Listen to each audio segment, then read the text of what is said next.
Welcome back to the Molybdenum Software Show, and welcome back. We hope you enjoy it.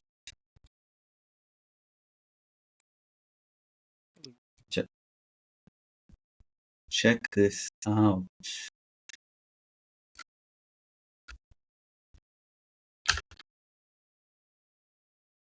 See that? We got some animations here. All right.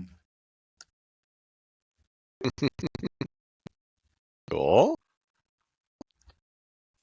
This Yeah. is not Sway, it's something else. This is the Hyperland. All right. You can do. It's a Hyperland with a plugin.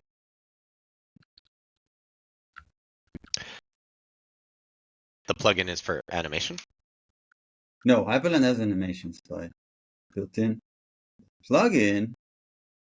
I was actually surprised to learn that I need it. Hyperland does not, by default, have a layout. It has multiple different layouts or layout engines, whatever they call. Let's take a look at this for a moment.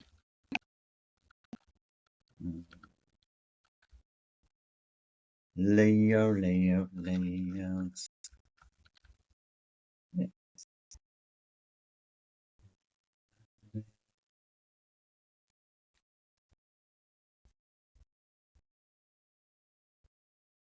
Here are two layouts. The master layout, which is, I think, reminded me of what you have. This looks a whole lot like, the default layout with Xmonad.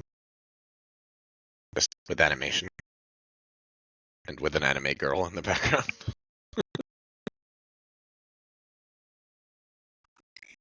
And so that's called the master layout. You get it built in. Okay. You also get the dwindle layout built in, which doesn't seem to have this kind of like a spiral, if that makes any sense. It keeps splitting for each new window. Got it. And is that like what you had before? With Sway? Yeah. No.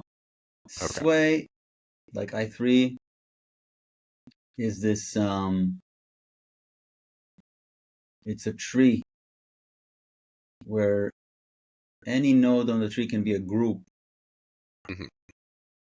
And then a group is either a tabbed group or a vertical split or a horizontal split. Okay. And that's not the master and dwindle are not that. So I found me so at first I was surprised. I was like, so how do you actually do what you want, like arbitrarily with Hyperland? The answer is you don't. You get a plugin, then you can maybe do what you want. Okay, so you or somebody write some code. Well, fortunately, someone made i3, which is it brings i3 Sway like layout to Hyperland. Okay. Got it. Okay, cool. So it's funny, but this is it. It works. Sweet. I do have something missing. I just realized. I don't know how I missed that. The control shift, the super shift enter to open terminal. See this? I did not set that up to open a terminal in the current working directory. I set this up here. I did not set this one up. Understandably, it relies on Sway current working directory. That is not understandable to me. Why is that a Sway thing and not a Wayland thing? I don't know. Okay. Does it work? Let's see. I mean, the Sway, name current clearly has working sway in it, directory. so I believe that that won't work. There you go. I guess I'm just thinking, why is there not a generic Wayland way of doing this? Yeah. Because the command I use is called xcwd, which is, you know, Hyperland gets current work directory of active window. yeah.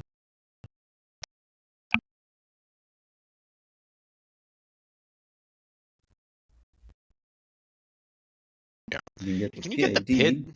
Like, is that not a Wayland question? You can't ask for the PID of an active window just in Wayland?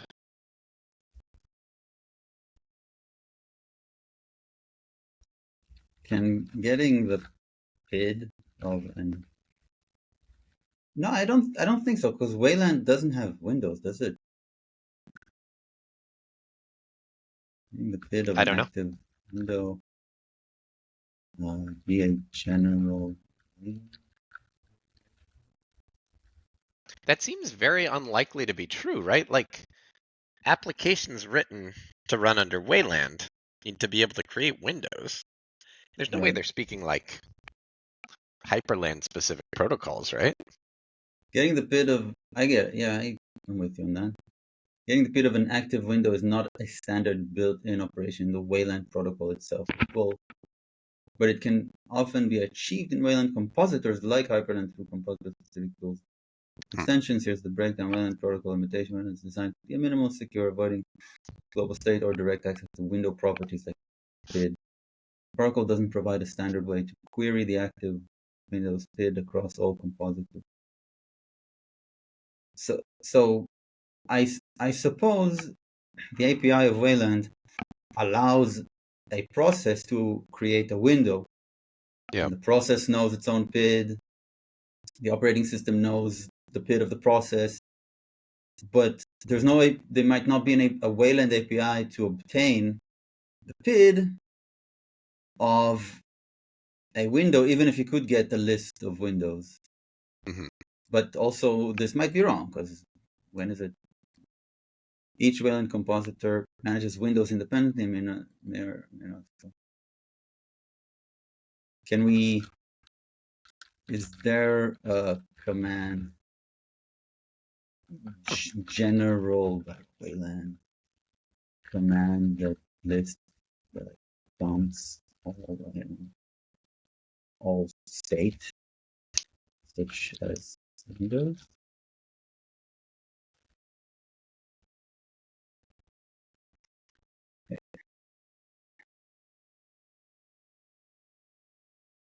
Again, it wants me to use these specific tools.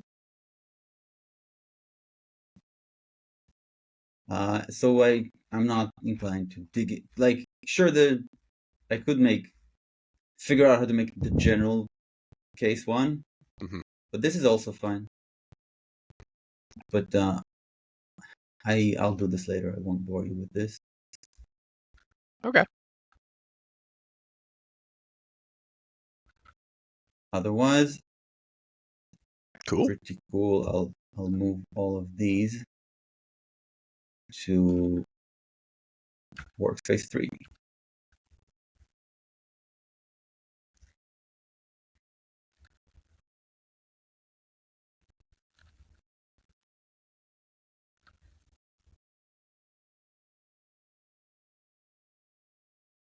This is the branch we were on. Alrighty.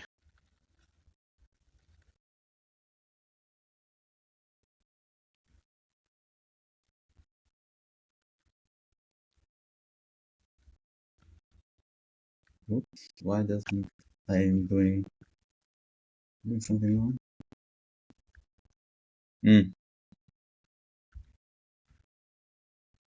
Not sure. It's a bit glitchy, this high 3 thing. Mm. Noticed some things I haven't been able to pinpoint yet.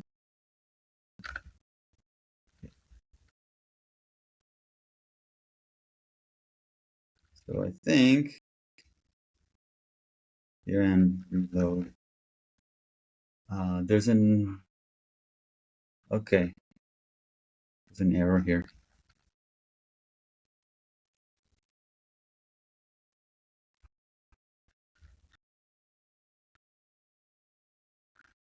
We started with the API, all right? Yes, we did. Like we got things This, compiling, but we haven't actually. We maybe got the Rust code to compile, but we need to figure out how to drive this up with the module,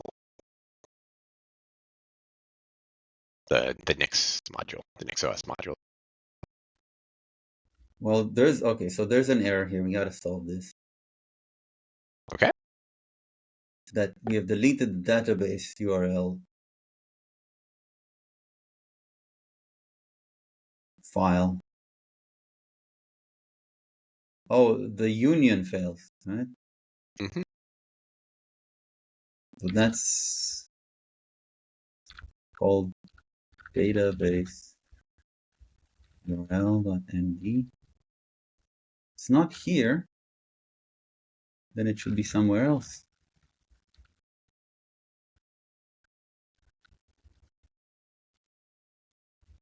Program docs. So that's Yeah. it, I suppose. Yeah. So this is the make it work over on the NixOS module side, right? This will also fail on the fetcher. Okay. So I guess that's next. But let's oh, what did I do? Program docs. Oh, this gotta be. Oh, we made this. Remember, this is our option. I think it's optional, isn't it? We just do this. That sounds plausible. Oh, yes, so that fixed it. I'm deleting this, which means I'm taking this, putting it here, and then here. And now the API you said is supposedly compiling. I thought we got it compiling, but check. Um,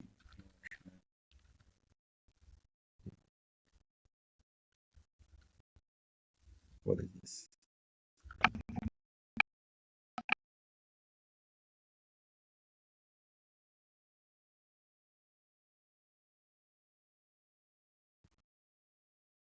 It does compile. Good. Good, good, good.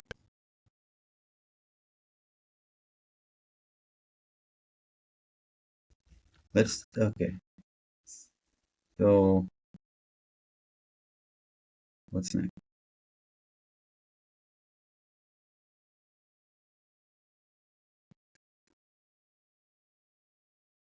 The the fetcher. Same thing for the fetcher because it currently fails. Yeah, I think we could do this in whatever order. It's the fetcher config. And there's also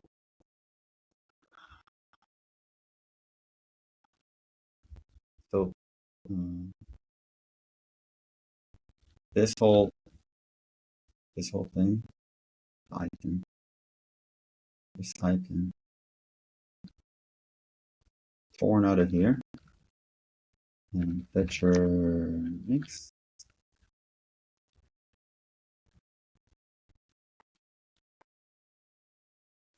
Throw it somewhere there. Let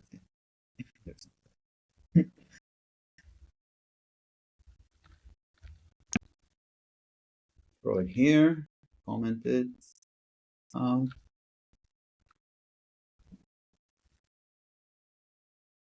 and let's see what the API config has include. Whoops, my editor doesn't have it yet. Okay. Fetcher config. Sounds good. And let's Uh,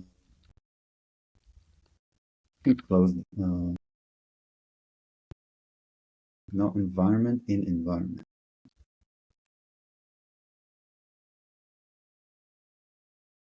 Yep, that makes sense. All right, closing this. Now this would be similar to API. Next, next. There will be this kind of thing.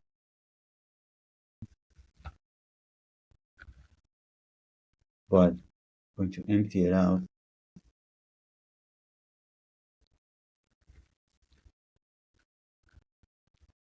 And in fact,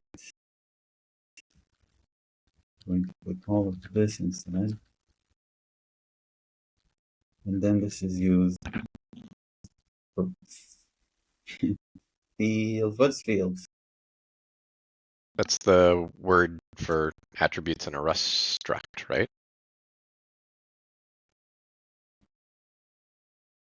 Yeah.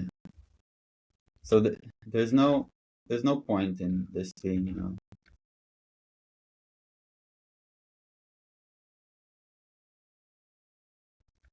Well, I don't think we no. should agonize over this too much, right? Like, because we're gonna have to change this when we extract this into some place where it can be shared with the Nixos module.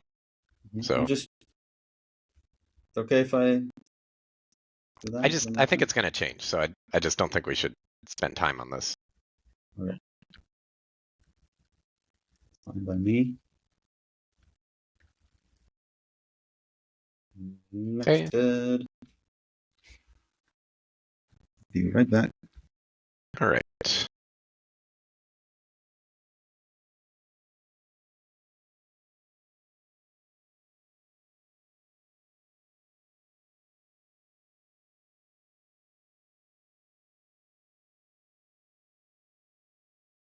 Mob start.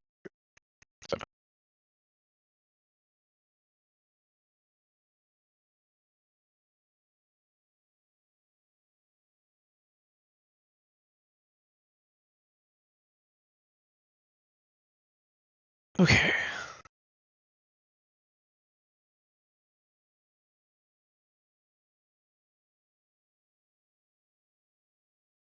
Okay, so we're trying to get this fetcher config snippet to look like real code.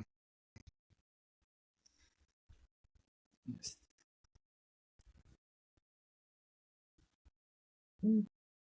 Your screen resolution is a bit too large for us. Or small. Okay, I'll change that. Is that what it seems larger than you usually? But now it's yeah, that's what I Go. okay. That look normal? Yes. All right. Thank you. So, did not mean to click on that. Ugh. Okay.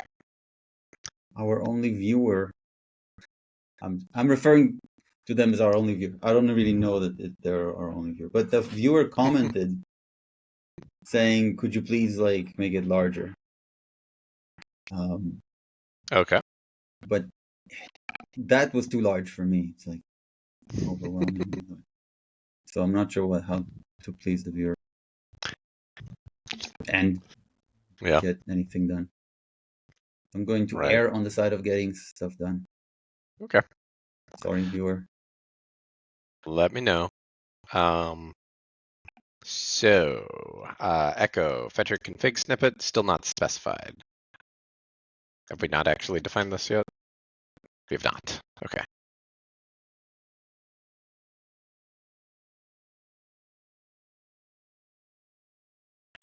So we want something like that, but for PR tracker fetcher. PR tracker fetcher .drv config. Do we have a line of code that looks like that already? Indeed we do. Wonderful. Oh, that, yes. Okay, so main derivation, meta, main program. So this will get very similar treatment.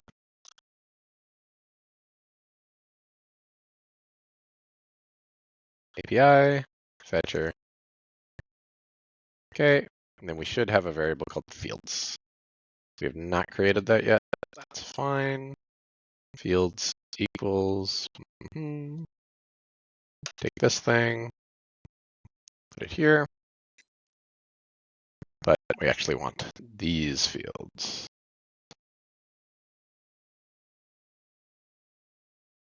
Okay, so PR tracker fetcher. So anywhere we see API, fetcher instead. And then this is going to get a to-do there with API config, but we'll dry that up later. GitHub token is a string. We need that. So I'll duplicate this. It doesn't need a to-do. GitHub token. The description is coming from GitHub token. This thing.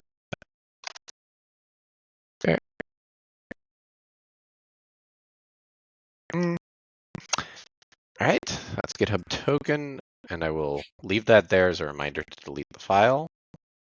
Actually, I'll just go ahead and delete the file. Bang rm%. Wonderful. Okay, that's that. PR tracker fetcher GitHub repo owner. It's a mouthful. This thing. And then this is going to get GitHub repo owner right here.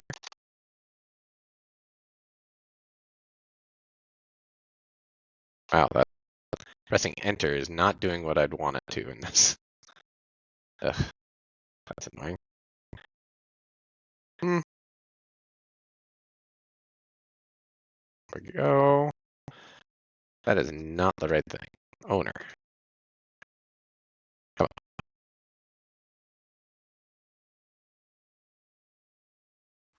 on. Try reloading the buffer. No love. I mean, I think maybe the issue is, no, that's fine. That's fine. That's fine. But yeah, it's like not understanding these strings. Like, see how that's treating that as one long string? Maybe there's a bug here with the tree sitter grammar.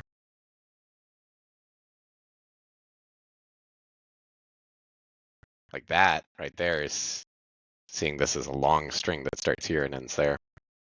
Why doesn't it end where it's supposed to end? Well, it doesn't Anything... start. It neither starts nor ends where it's supposed to, right? Like I was here. The string that does start, where that selection starts, line 38. Yeah. A string does start there. Yep. Why doesn't that string end? I don't see anything conspicuous. I agree. There's a I don't know. There's a dot before the quote. Does that break it? That'd be mighty lame. Doesn't work there. So it does work. Wow, that's also weird. Oh, maybe this is something with injections. Because like this is markdown and it understands that it's markdown. You see that? Yes. But then maybe it still thinks it's markdown or something. Then it's not a tree sitter problem. It's a problem with the mechanism that does the selection, right? Well, the That is mechanism that tree-sitter. does the selection is there's no layer of abstraction on top of tree sitter there.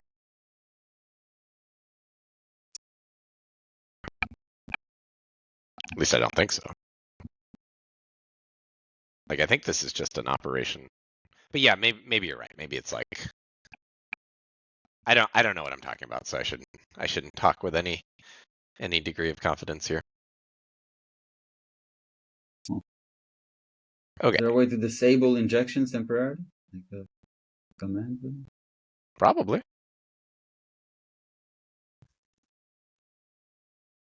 but I don't know how to do it off the top of my head.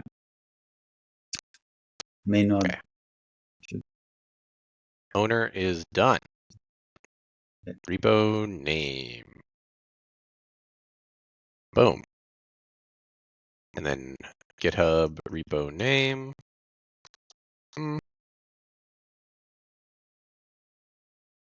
Okay.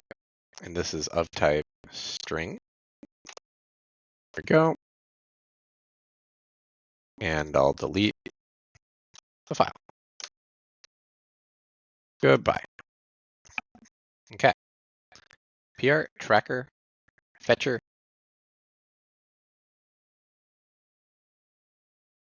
cached. This will be a string. And that doesn't work. It's not a We string. don't have a separate file for this because it's not shared, I guess. It's a UTF-8 path buff. UTF-8 path buff, like that. That's what it says. Line 19. Thank you. Wonderful. Okay. And then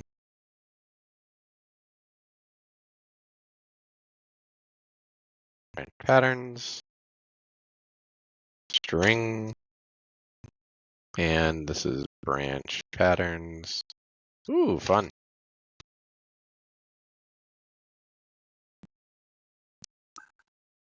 Did we have like a conversation about how we don't currently support multi-line? I think we had a conversation where we said we aren't doing multi-line. I don't remember something, and I guess that was wrong.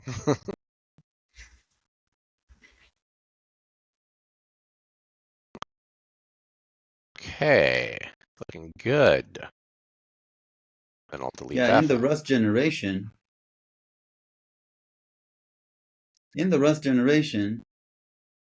we don't support multi-line. See if that Oh, I do remember us talking about adding an assertion, and we 70. didn't. That Yeah. will not work. We would need Yep. to like We split need a on prefix mechanism. Yeah. Okay. Great. And now deleting files triggered other things. Branch patterns.md. That's going to be all of these can go away. And but we'll get to the module def later. what does it do without a file set? Like if all the file sets merge, right? But what's the default file set? What's going on? I mean, that's coming from NCI, right? And it must be looking for Rust code.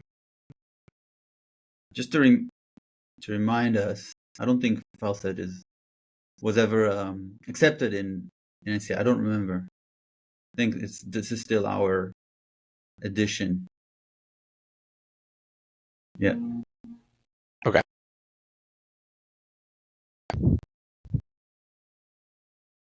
So the default value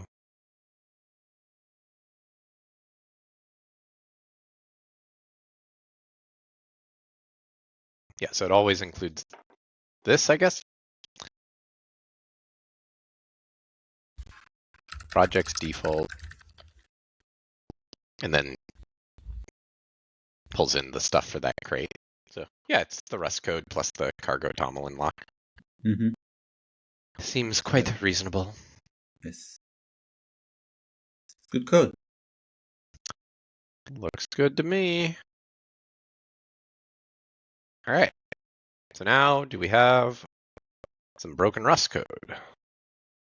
That's what I want to see. See it by just echoing it? Go. And yep, like you predicted, that's not going to compile. There we go. Wonderful. Okay, so we need like an indent or prefix or something. Yeah, and we did it in two places. Right. An indent or prefix? Well, there, from my familiarity with The lib, thing I would use if it was Python is I'd use this indent functionality. Is add prefix to the beginning of the selected lines in text. that's nice. Don't think we have that. Unless you find it in something called indent that I never use. Yeah, so that's what I was I was hoping to find, but no such love. Which is fine. We can write it ourselves.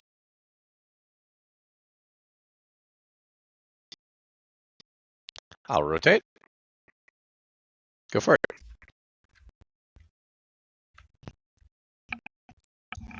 I don't want to write it and then copy paste it. I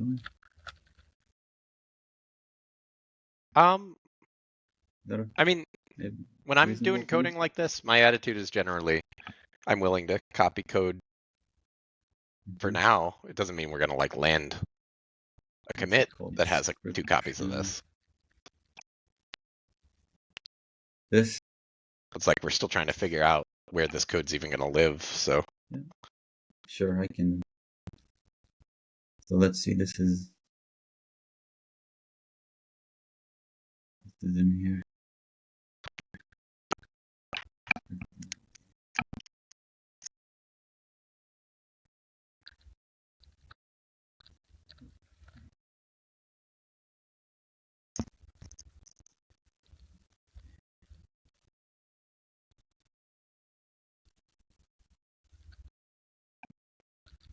Oops.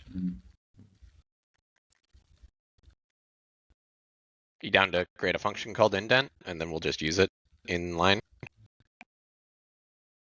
I'll do it here and then.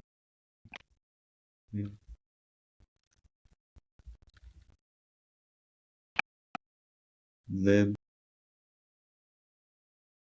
And then we can do whatever is nice. Okay. Lib. What do we have? We have env dot description env spec.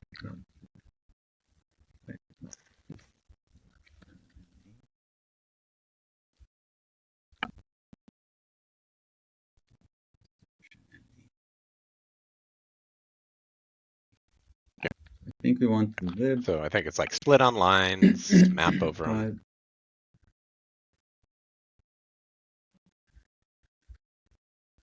5. Lib split. I don't know how that works. Either do excuse me. I think it's split string. Split string sep or something.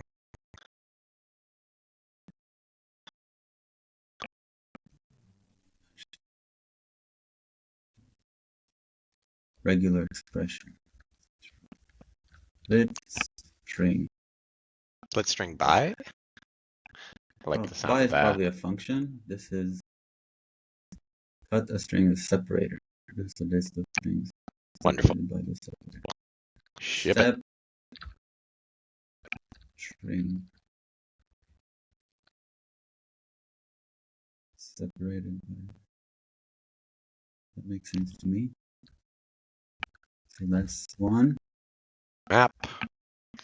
Then Then for each string S or line L. Wonderful.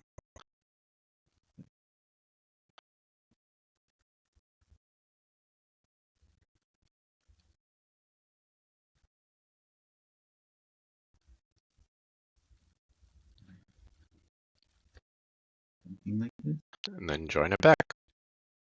Join. Good. Concat strings set. New line. Cat lines. Does that do it for us?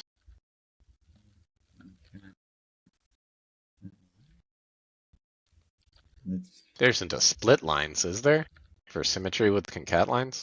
fetch.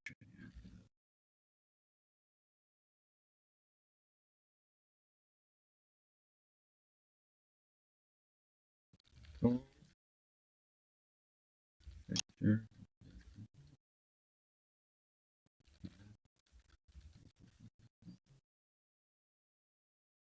Looks great. As a trailing. Well, the other ones don't. So is that just the input data? Yes, multi-line strings in Nix. Got it.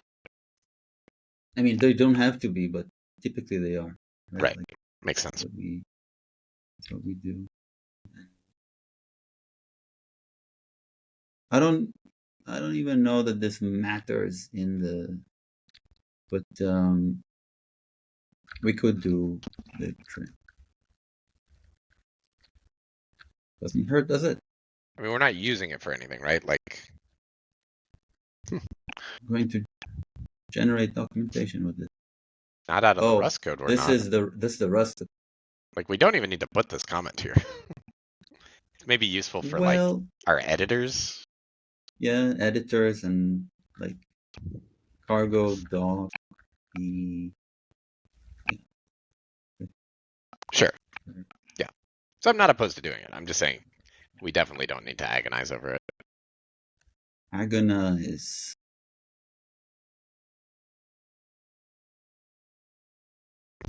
Oh wow, it's under 1,000. Okay. That's a big number.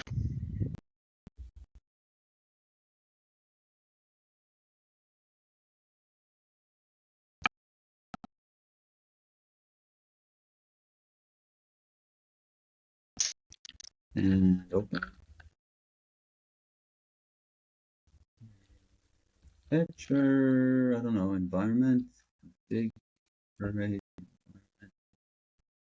Yeah, that looks great. It's markdown, so I don't think it matters. It looks great. Cool. You can copy paste this to Sure. the API. Yeah, we're going to be drying this up soon. I guess we don't even need it for the API, but we can just to be consistent. Oh, the API doesn't happen to have. Okay, then we don't need it. That's fine. All right. So I'd say now let's focus on the NixOS module docs, because that'll force us to figure out where this code truly lives and what exactly the shape of this attribute set's going to be, or this list of attribute sets.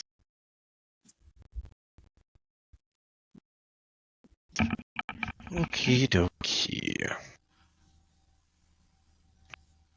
So if I do nixflake show,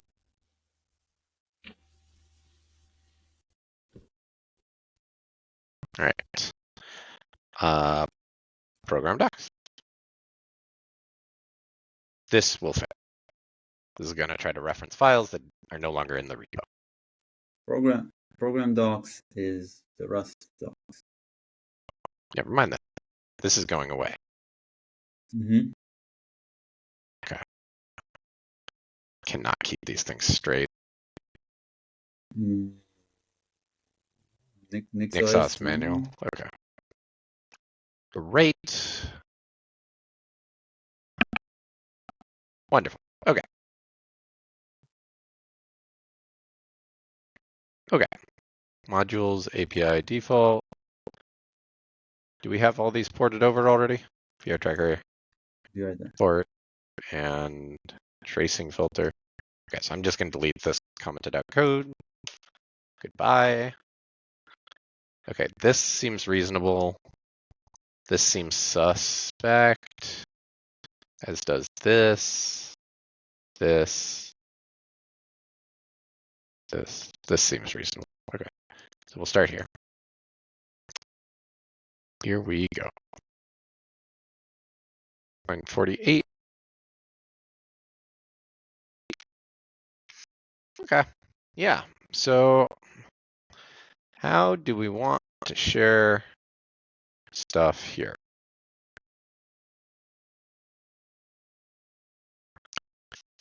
So we've got these types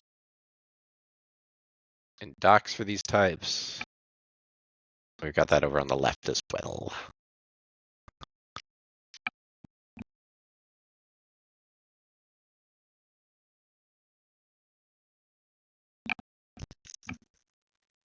So my initial inclination would be to stash this stuff on like a pass-through.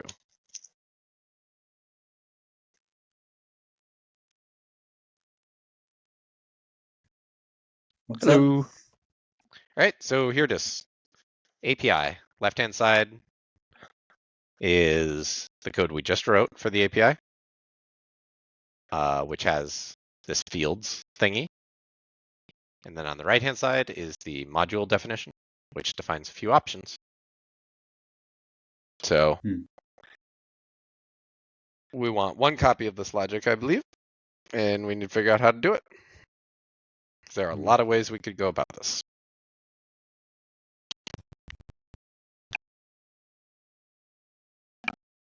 So like if we take a look at like user right here,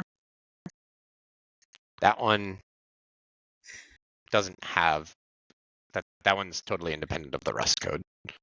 So probably wouldn't want to share that. Same with group. Port, however, that one, has a corresponding export and all that good stuff. So there's a version of this where like we're able to deduce all of that from this structured data here. We certainly know the environment variable name. We have the description. So that's this logic and this logic. What's missing is like the actual Nixos option, like this thing, and then like the Nixos module or Nix packages module system type.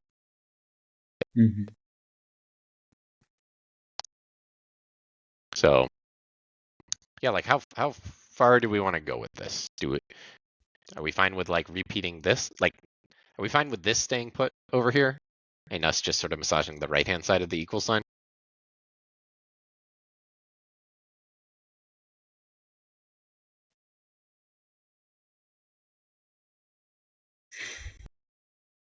Or do you want to go like way further and say like, yeah, all that logic is going to live in some shared data structure, and then we'll like fully auto-generate the options?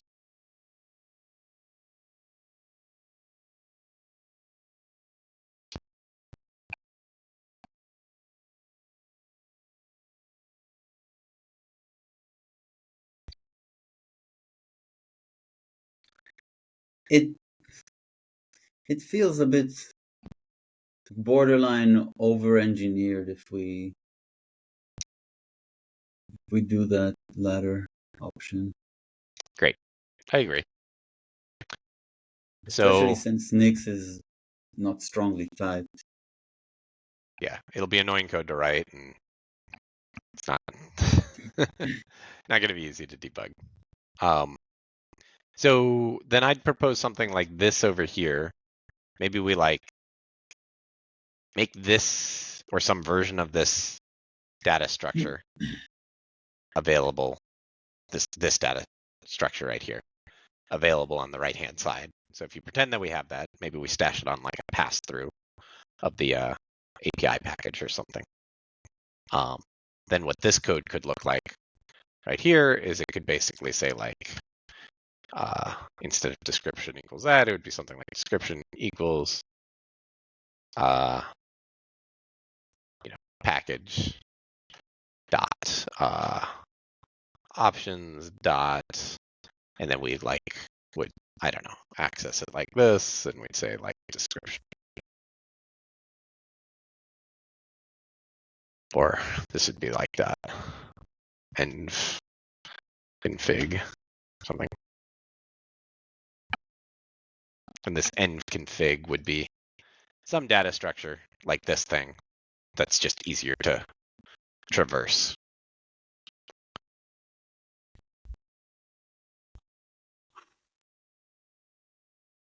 But there is some duplication between.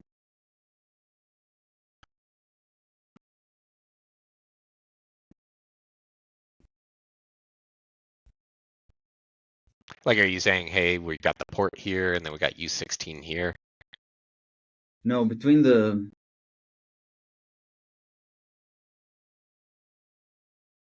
Okay, let's say line 49 is somewhat like that. Mm-hmm. What about where it is in the config section of the Yeah, module? right. So it'd be nice for us to write this code in a way that we can't get the environment variable name wrong. So I would be inclined to maybe do this like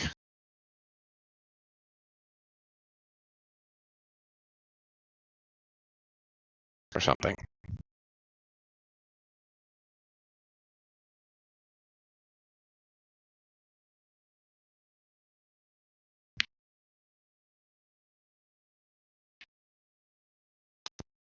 And then maybe instead of PR tracker API port, we just call it port. Or we just leave it the way it is, like either way. But if we write it this way, even if this just gives us this value, this writing at least enforces that we don't have a typo.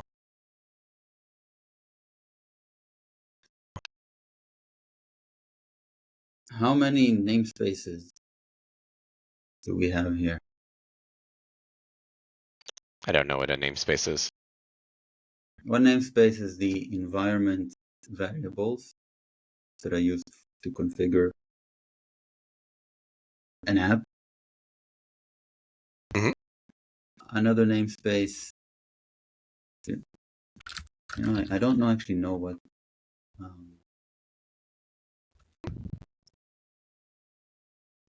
what manages. I'm going to increase the input, the gain on this. Tell Okay. me when it becomes unreasonable. This is reasonable. Now this is 100%. Okay. A bit strong for me as well. Sorry. Yeah, strong for me. Okay. I mean, this is fine. Yeah, I always have to turn up my volume when I hop on calls with you, which is fine until I play my music afterwards. And then I'm like, whoa, things got loud. So yeah. I haven't figured out yet what reduces this input. mhm. Something occasionally does reduce this input. So it's Yep, kind of annoying. So namespaces? one namespace is the environment variables used to configure an app. Another namespace is the NixOS options names.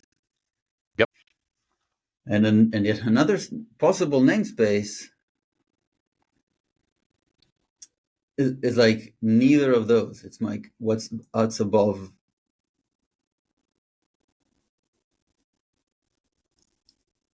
What's above those, and maybe it's best if that namespace does not exist. We don't create that third namespace. Yeah, which would be more of, yeah, that's the difference between this code and this code, right?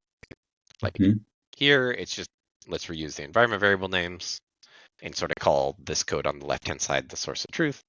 And then this would sort of be inventing a third thing. And I agree. Let's not invent a third thing. It's the source of truth. But if there is no third namespace, then there is no single source of truth. There are two sources of truth. There's like, I don't know. I'd argue there's a environment single source variable. of truth for environment variables for the Rust program. And then there's sort of a superset of that, which is the NixOS config, which includes some stuff that Rust doesn't know about, like the user in the group. Right. I think that's probably the right thing to do. Yeah. So, I mean, I'm not in love with the word env-config. I'm not in love with the word env-name, but like something like this and stashing it on pass-through on the package so that it can live near the code, that smells reasonable to me. So if we were to just like go down this path, I don't actually know how to stash a pass through in here. Packages.api. Like I Oh, could not on the merge. package, please. Okay. We Where do you have want to put flake it? parts. Sure. Yeah. I mean, whatever.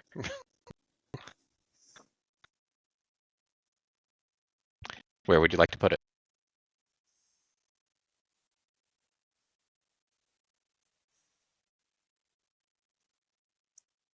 This is, I think this is a, I think this would underscore module dot args. It's a good place to put this. Okay. What do you want to call this thing? API environment variables?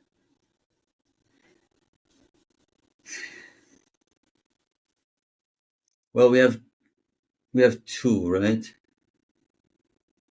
We have API and we have fetcher. Mm-hmm. So maybe it could live in a, it could be API dot. So API like this.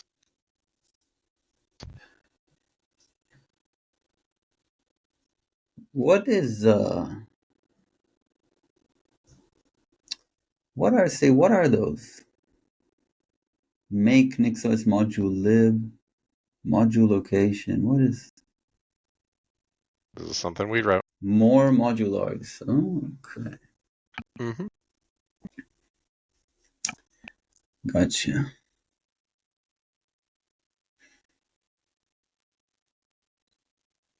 Module location. Okay. So API. Yeah, API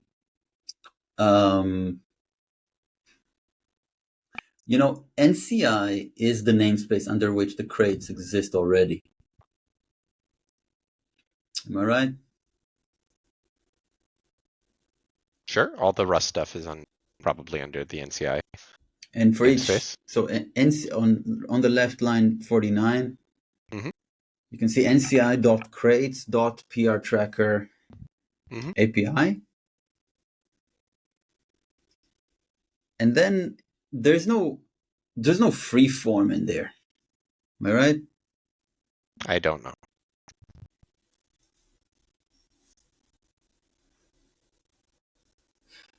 Because I But you're think kind this. of looking Hmm. looking for a place to stash some stuff. Yeah, because it Yeah. kind of Well, belongs package there. pass through is a place to stash some stuff. Yeah, but the package is like a value that the user can override. Mm-hmm. So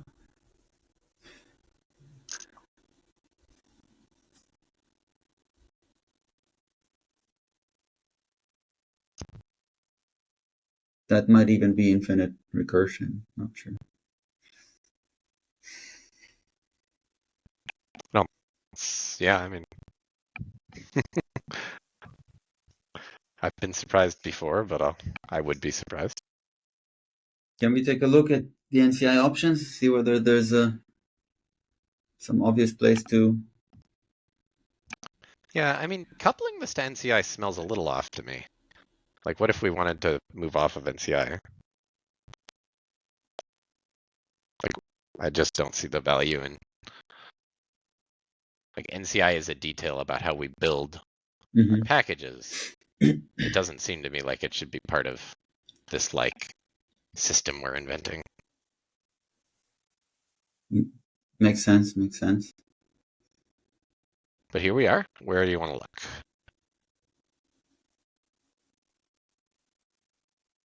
On the right, scroll down.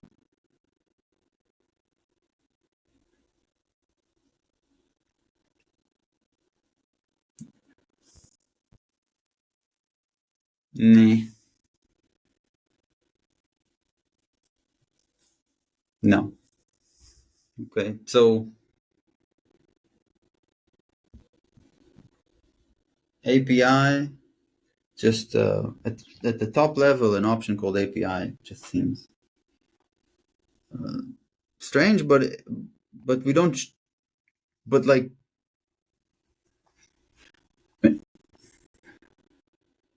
this is private, so we share this namespace with Flake part modules, Hmm. and I don't so. If there's ever a problem, it's our problem. So I think it's okay. Yep. But why are we calling it API instead of something more specific, like API config or something? API, and then we can go dot. That's kind of idiomatic for Nix. Okay. All right. You're just thinking maybe we'll find other uses for this in the future. Yeah. Okay. That's fine to me. Okay. So this is going to look something like module.args dot API dot config is a loaded word.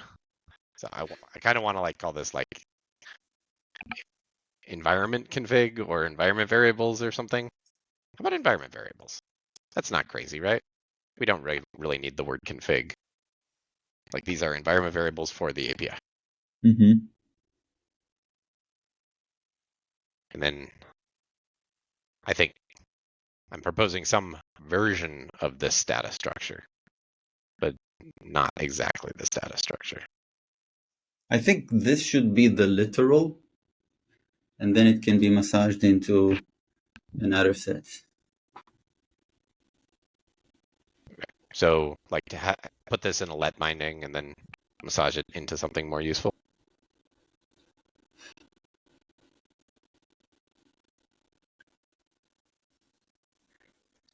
Even without a lead binding, right here, just one Okay, expression.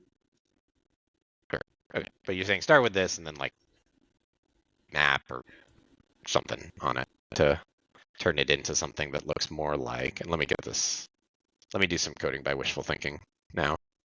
So API dot environment variables dot, that's the code we want to write, right? Something like that. Yes. And something like tracing filter. Oh, pardon me. Nope, never mind. Thought I was gonna sneeze. Okay. Uh, here we go. Any other .md files in here? Nope. Okay. Great. And then down here, what's the code? Do API dot environment variables bloom, and then we're in a context where it's clear that we're dealing with environment variables, so maybe just dot name. That's even idiomatic. Great. And then similar treatment here, right? Except instead of API port, this is weird. Have we not? Oh, I see, because we have an abstraction on top of that. So that's okay, great. PR tracker API database URL. PR tracker API database URL. Look at that. Love it. Love it. Love it. Why do we see this here? Why does this show up here? There's something about whether or not they have a password file set. Could we export this environment variable here? And then it potentially gets concatenated too, huh? With an ampersand password at the end. Ugh. Do you want me to put this here and here?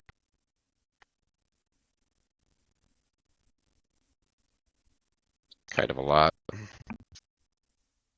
We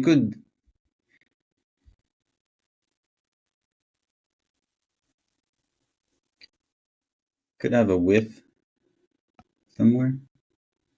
A with. Oh, you mean to like out this scope. Mm-hmm. I don't know Yeah, how good of an idea that is.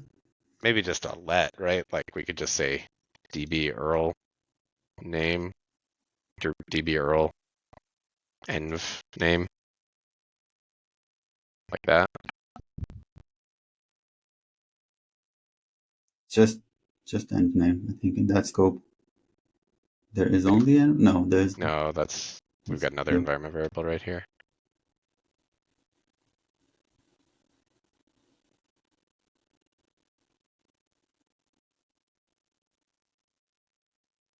I guess another way we could do it that might be less gross is rather than interpolating this 3 times, what we could do is we could have a local. This is a bash script, right? We could have a local with just a simple name, a local variable, not an environment variable. And then we could export it as an environment variable right before we exec. Mhm. Does that make sense? That's I think that's more less readable. Okay, here we go. db earl and name. All right. Oh, I love this. What is it like? Backslash. How do you do?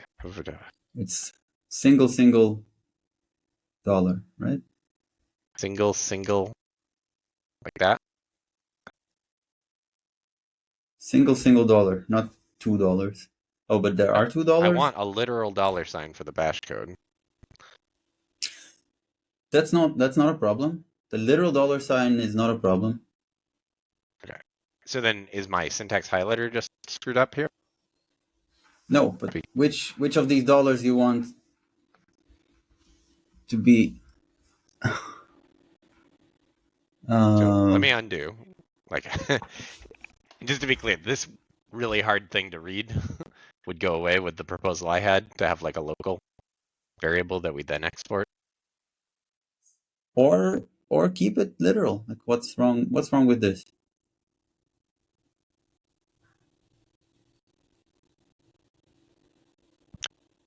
Yeah, I mean, what's wrong with it is like, why did we feel the need to change this? Because they have to be the same.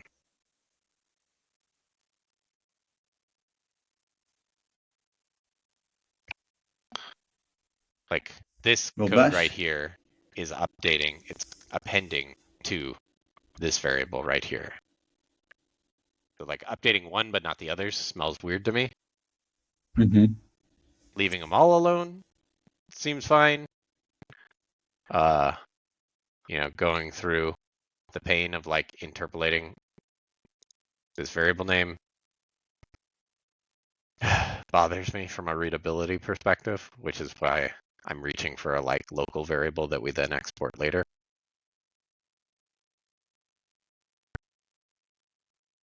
I don't think that's like totally crazy because it's The like we're in local a variable could be just like the temporary one.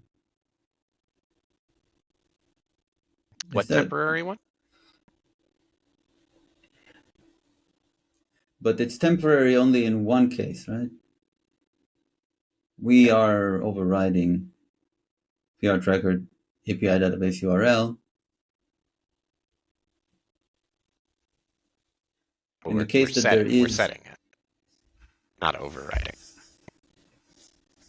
Or maybe are you saying this is overriding right here? mm-hmm. Okay. Yeah. So concretely, I guess what I'm proposing is something like, maybe you already know what I'm trying to say, but it would be something like equal dollar. Um, this would be PR tracker database URL, and then it would be like dollar DB URL or something. And all this code would just be DB URL. This wouldn't have an export anymore.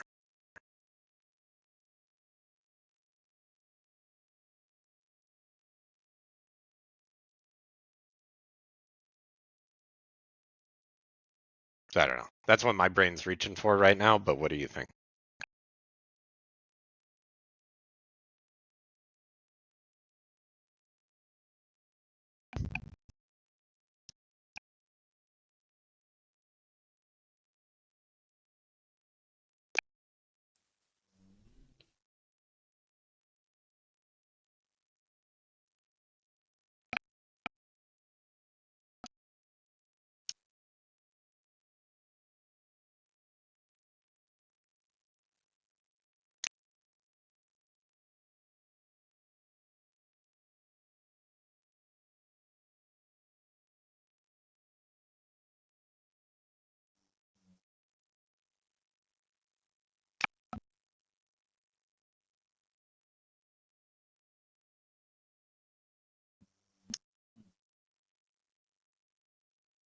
this adds an item to the list. Yes. As opposed to more interpolation. Right. That's the trade-off.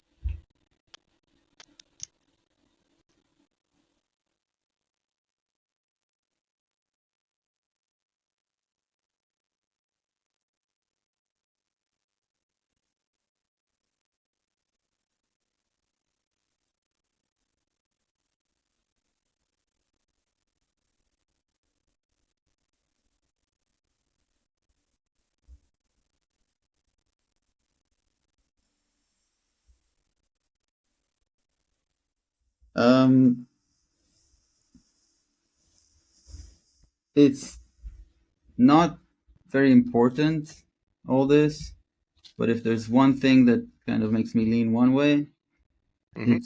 it's that I'm motivated to do more in Nix because it's earlier in some way. Less Mm-hmm. runtime, more Nix time, more build time. Agreed. But that's the nasty thing about secrets, right? You want to do them you need to do them at runtime. Mm-hmm.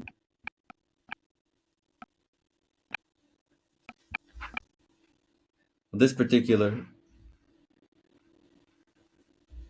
that just means we have a bit more code, but we're not changing whether we do.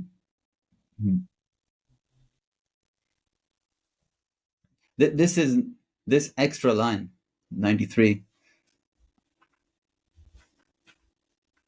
Mm-hmm. Like you're not using secrets to justify that extra line, right? Because secrets already exist. They don't need that extra line. Sure. Yeah. The reason for the extra line is to avoid interpolation in 3 different places, especially like very funky interpolation with $2 signs. Yeah.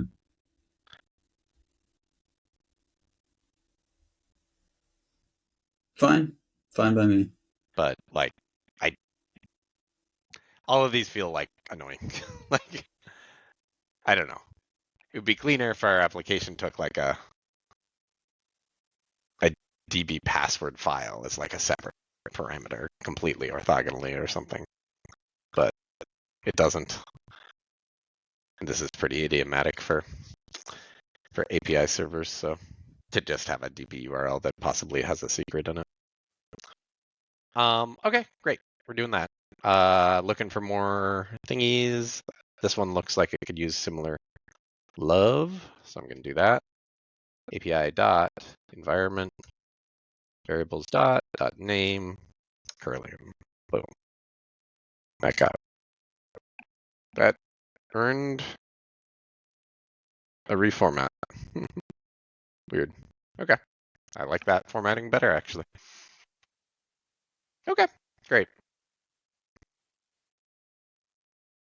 Awesome. And it bothers me that we capitalized password, even though it's not an environment variable, it's just a bash variable, but I won't change that. Okay. So that's the coding by wishful thinking, right? That's the code we want. It does not work yet. So now, shall we make it work?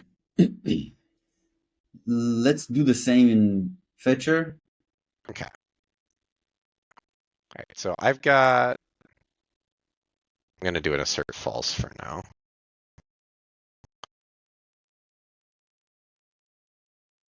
Get into that in a bit. Okay. And now we're going to go over to a fetcher Nixos module. Okay. And then this should all be a bunch of references to files that don't exist. I'm just confirming they don't exist. Yeah, none of those exist. That's good. All right, so we're going to add a fetcher here. And I will, over in fetcher.nix, is it? There we go.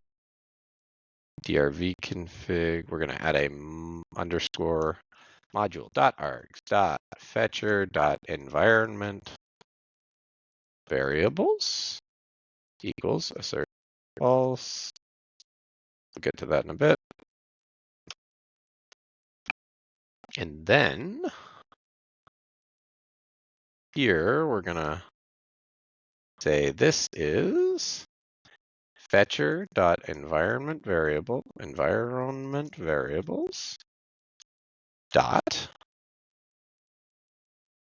branch patterns dot description.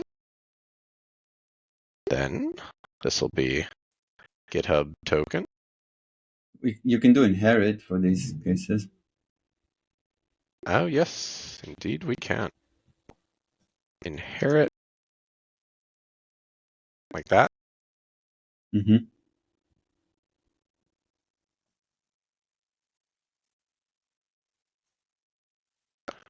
Love it, love it.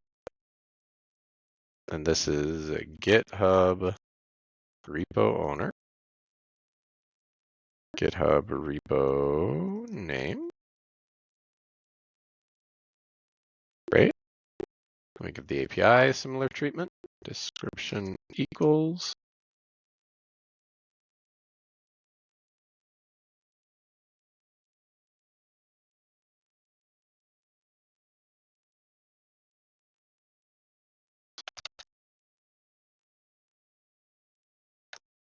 Okay, that's it. All right, and then wherever we see environment variables, oh, and then we have a similar database stance. So I'll give that the same treatment. DB URL. This will get a ++ export PR tracker fetcher database URL equals DB URL.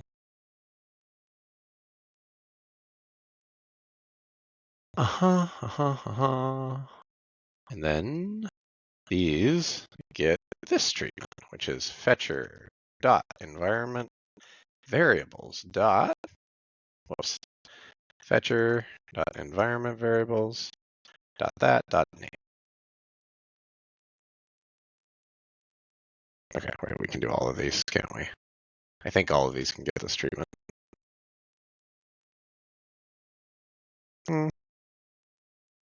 Oops, sorry. And then dot name curly. Dot name curly.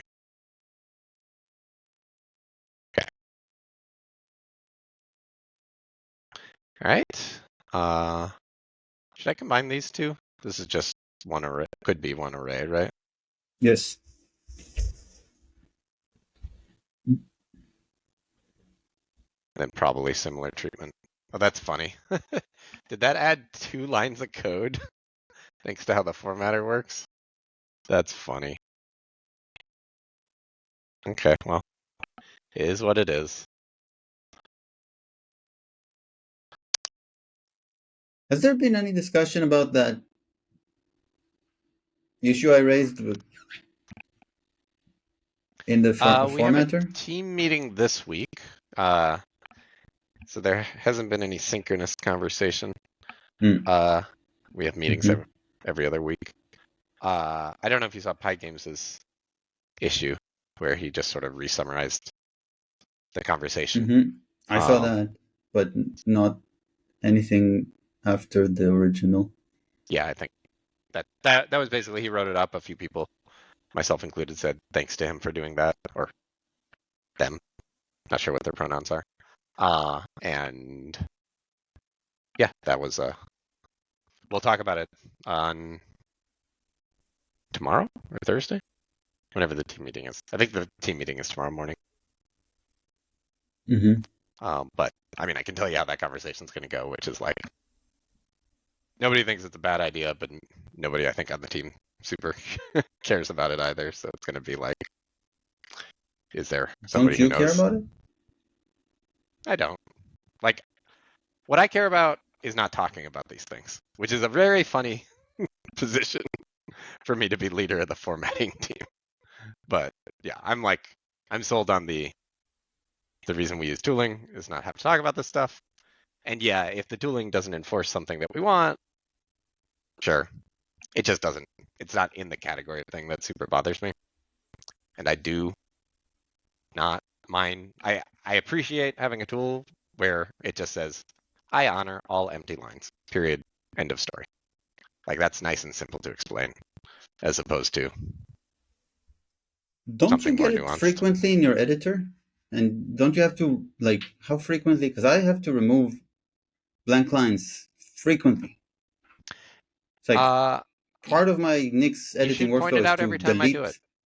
We're pairing, so Okay. call me out when I do it because I'm probably not thinking about it.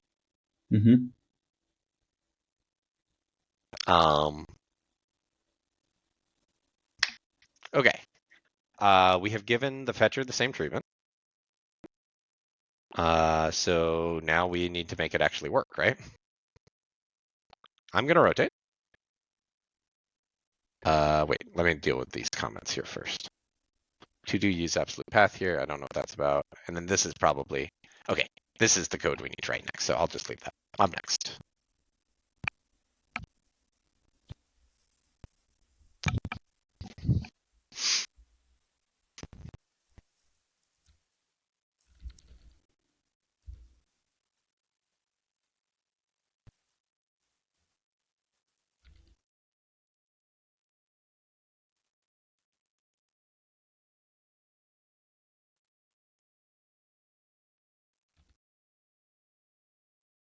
Make it work, right? Yeah. So if you tried to build the Nixos module right now, I think you'd hit Why those is it asserts. not here at all? I Okay, that successfully one mob next it. did not have it to do. I thought it would have it to do. Oh, okay. It's supposed to be here, right? Yep. Under environment variables. This without, so it's only like these and then some transformation, right? Like Mm-hmm. this, with five, I mean, we could talk a little that. bit about like what format we want it in. Like, would it be fewer lines of Nix code? Oh wait, no, we care about the order. We want to preserve the order of these things, right? Also, if it's an attr set, you'd have to put name there. If it's Yeah, I just a mean, we. literal, you'd have to duplicate the name. Mhm. Well, or we'd massage it, right? We'd map adders on it and inject the name. And then you're massaging again. I wasn't saying we'd get out of the business of massaging. I was just Mm-hmm. wondering what's going to be the fewest lines of code overall. But since we care about the order for the purposes of generating the book, the manual, forget I said anything. Carry on.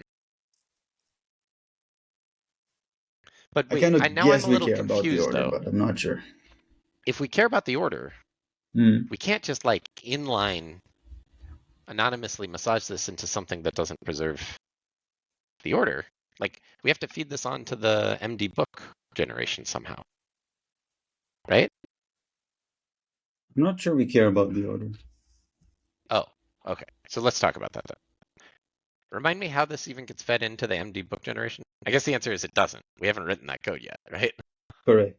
Okay. Okay, but we're going to. Okay, so now's the time to have that conversation. Mm-hmm. Do we care about the order? Or are we okay with Nix would lexicographically sort the keys in an adder set?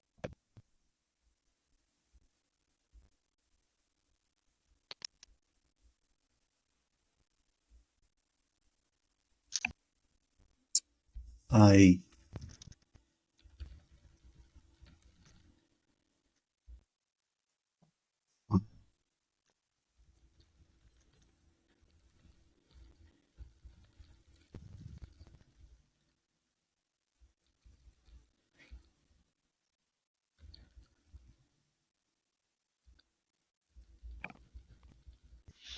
By the way, Qt Browser has history that is actually useful.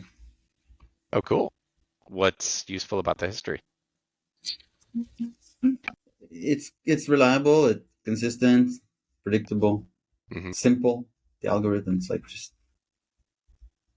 if it's the last thing I opened, that's what's going to be there. So I understand it.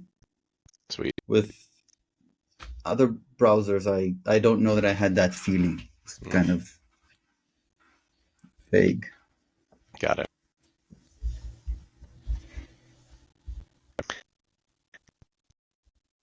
Yeah, So there's I want to switch, this. or at least I want to try it out.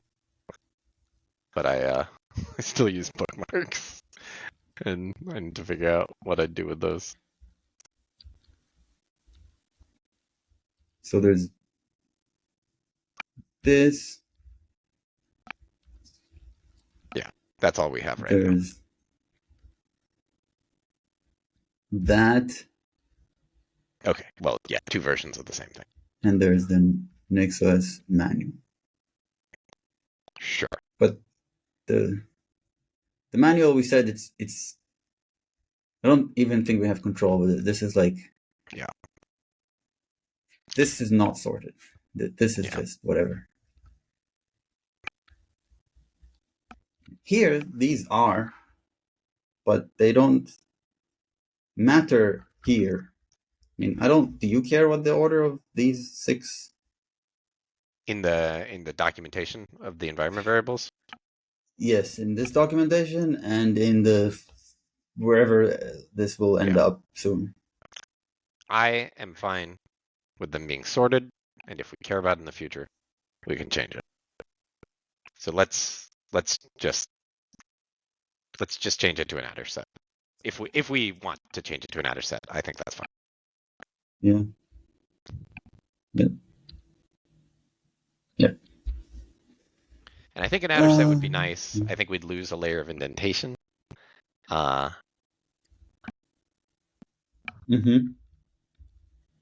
And fewer lines of code. Oh boy.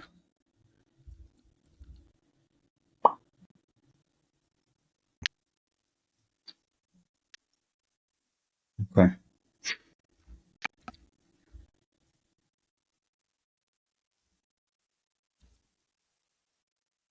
Chord A.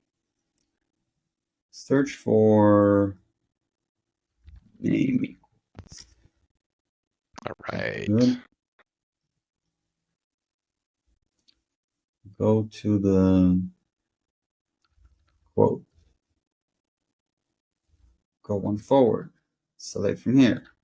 Go to the next quote. Go one backward. Yank it. Find backward. Find a curly. Or this way. I think that's probably good. Mm-hmm. Paste it before the curly. Do this. Go to the closing curly and give it a semi. Cool. All right. So I think I was wrong about indentation layer. It's the same amount of indentation. Search name equal again. Remove it. And then go to closing curly with the semi. And then find opening curly, advance one, and I think we're in the same position. And then do it again. Nice. And then do it again. Love it. Will dot do it again? I don't know. I don't think so. No, that did not do it. Oops. Do it again, again, again. Okay. Now I believe this needs to be Right. curly. And that needs to be curly. Good. Syntactically. Okay. Now it needs only a single transformation, so there's no need for a pipe. See this? Hello? Hello. Hi. Oh, this is Right? it. Okay. Yep, maybe the Okay. difference is you use libd.pipe a lot more than I do. I don't know. This is what I had. Hmm. Okay. However, I don't know. This libd.pipe doesn't, or does this not ever happen? And I don't know. I press enter Hmm. and delete, and that's not what happened. How did Yeah. I delete this? I don't know how this got here now. I don't know. Yeah, I mean, you must have deleted No, it no, in a that's not what I different did. way. I did X, Yeah. X. That's what Yep. I did.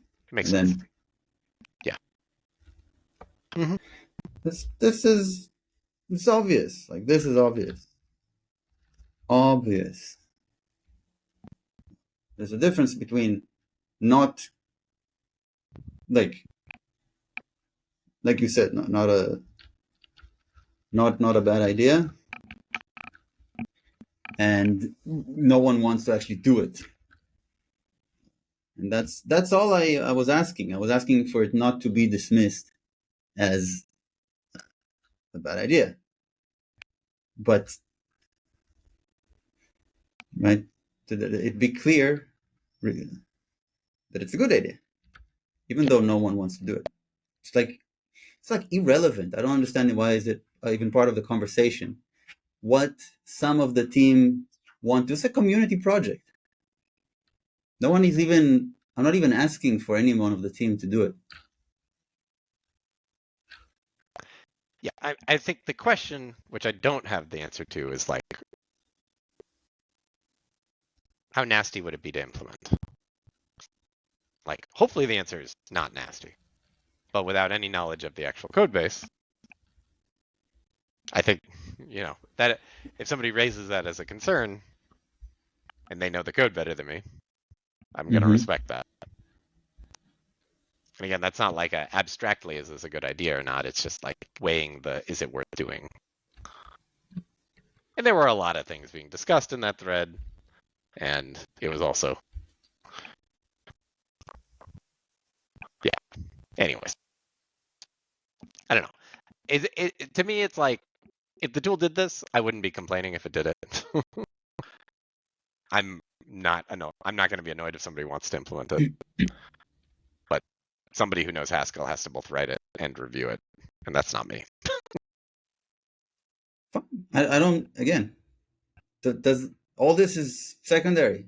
Whether anyone wants to do it, how complicated it would be to implement in any implementation. If Haskell, if someone wants to write the whole thing in Rust, the whole formatter in Rust, that's all irrelevant to my point. My point, I wanted it to be acknowledged that this is desired. That's all. Mm-hmm. Instead of closing the issue, like we don't have time for this.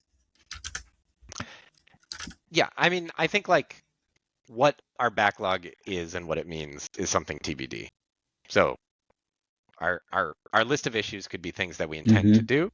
Our list of issues could be things that we think are like good ideas to do.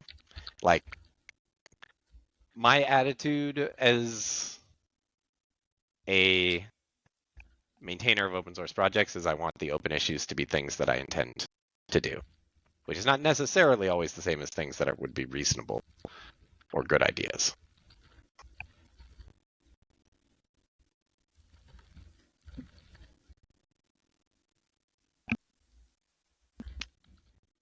Next, All right. I don't think it's at a point where it will evaluate now, because the Rust generation does not use Right. this. I think if it's even Okay, here we go. So now we're failing to build a dev shell. Where this should is we part of apply the it? pipe. I think there's like a pipe with no initial value. I do not see the name of the file we were editing. That's too bad. I think it's a fetcher. Yeah, okay. Yep, fetcher default. Annoying. Looks good. Okay.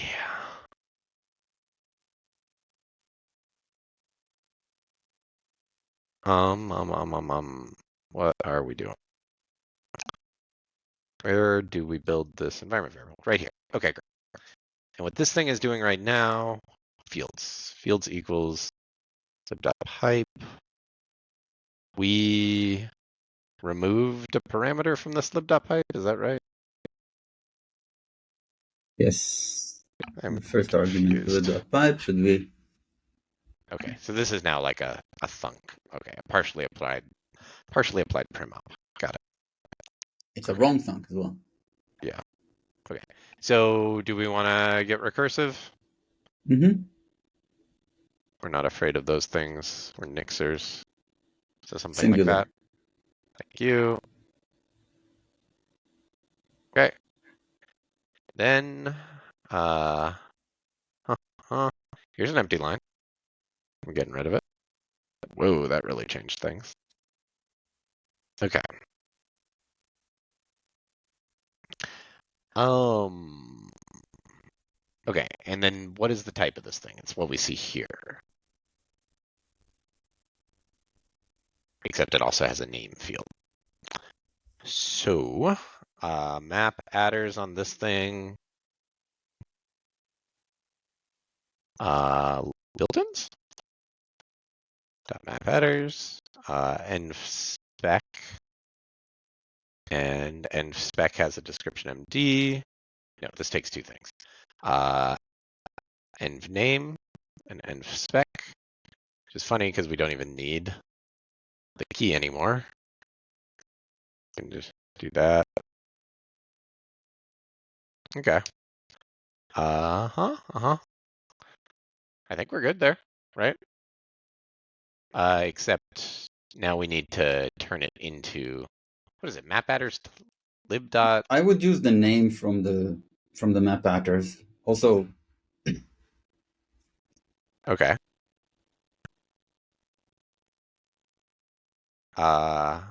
So this is lib dot, is there a map adders to list? There is. Okay, great. That's what we want. Then this will take env name and env spec and return, yeah, there we go. Okay. And you want me to change env spec dot name to env name. name like that? Sure. Great. That way we have usage of that dot name only where one place, like where we need it. Okay. Great. So that might actually work. Let's see. Attribute fetcher is missing. Great. So that's probably the trying to find args to feed into some module, right? I don't get it. Where is this? Module.args.fetcher. Oh, wait. This is the wrong scope, right? There are two different module systems in Flake parts, right? There's the Yeah, top yeah. level systemless one. Mm-hmm. So we need to move this up to the top level systemless one. That right. That is persist. So I'm just gonna yoink that up to here. Okay. Now we need lib up here. I can remove it from here. Okay. That might do something. Give us some love.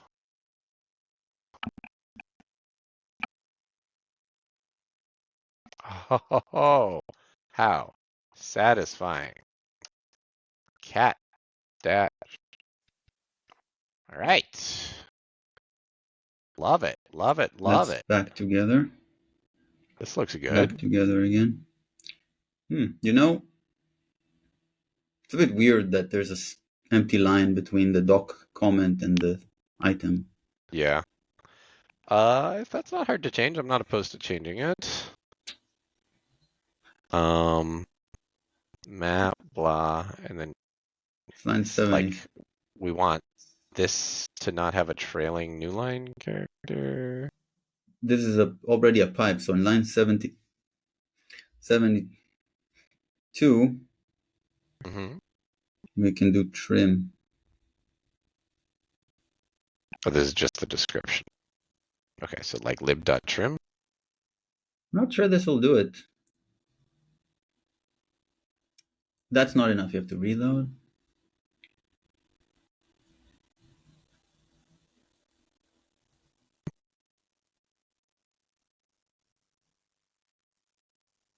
There we go. Very Yeah, nice. that's nicer. Agreed. You want to fix indentation now that it's inside of a pipe?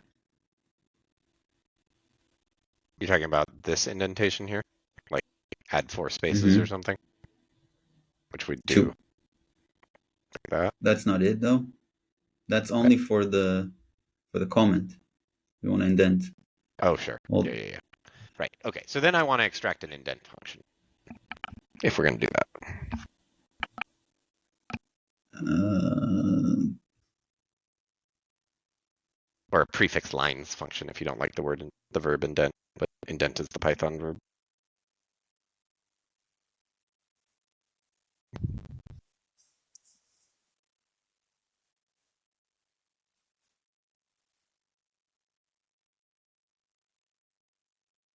That sound okay?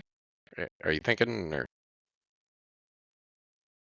I noticed that there's the time just ran out, and okay? I'll rotate. just Go for it. that was the reason that I paused, because I wanted to give you the space to rotate. Mm-hmm.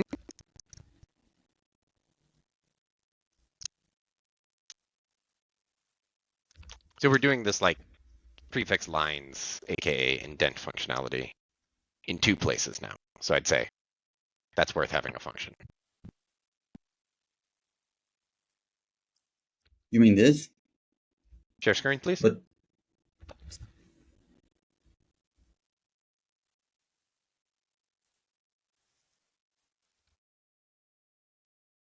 I'm talking the split map concat trim. right. That is basically Python's indent function.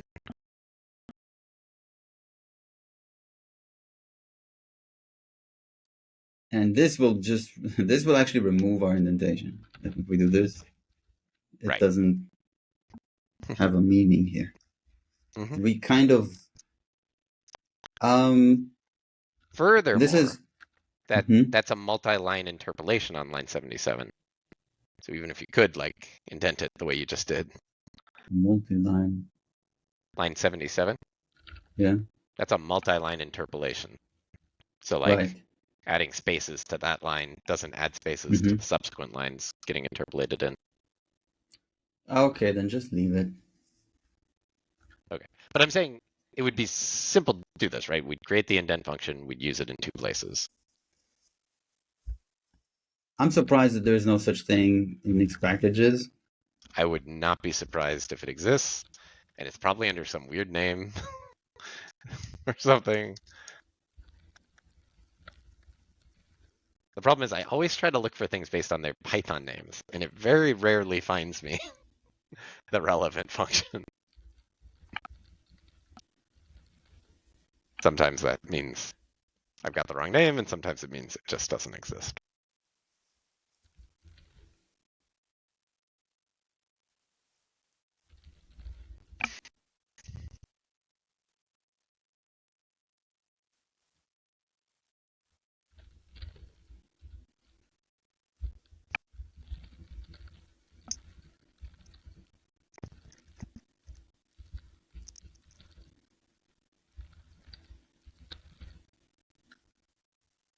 A multi-line string.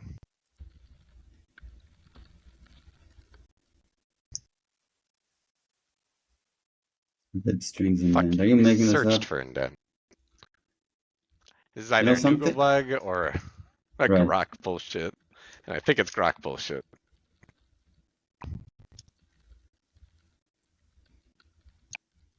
There is no. Wait. Strings. There's no indent. There's a bunch of stuff. Yeah. Maybe But we could how, with PR it. all of this stuff, no, you know? Maybe people just write it as a one-off because it's like not actually that hard to write as a one-off, as you and I just did.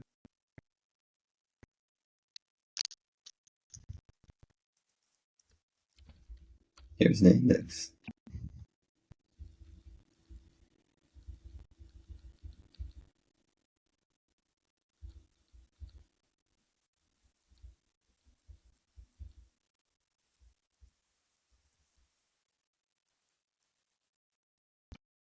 How did I get read file? Because it's a string? I don't know. Yeah. Read file is under lib strings. Kind of strange, but okay. Well, indentation is replacing a line feed with. Yeah, we could. You're right. We could do this as a regex It's not replace. even a regex. Replace strings is replaced with two. This AB What's the A? string. Not even a regex. I don't understand. Sorry. It's a it's a static string. It's not even a regex. Okay, but I'm Right? saying to do the equivalent of indenting, you need to replace the caret, like in the regex sense, right? Replace the what? Caret, like first character of line or beginning of line. Replace a line feed character with line feed and some spaces. That would not indent Or the is very that first thing. hmm? That would not indent the very first line. The very first line? You're right. That's why, yeah, right. Like there's a That's difference why. between line feed character and beginning of line. Right. Where's so? And this is like we said. There might be a replace.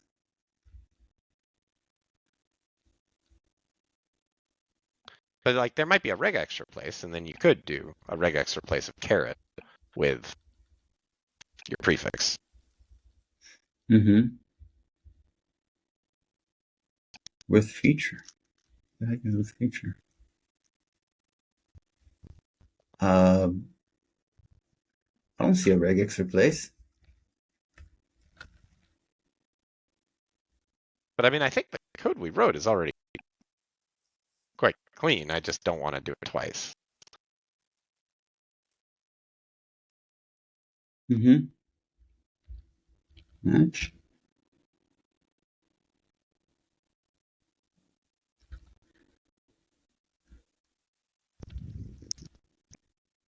There is no replace regex.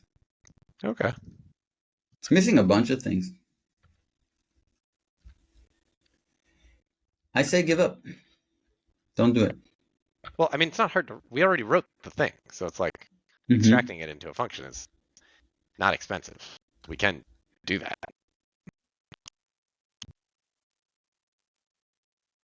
But I'm also fine just leaving it. Like, Yeah, leave it. okay, Leave great. it. Moving on. No changes. Okay, cool.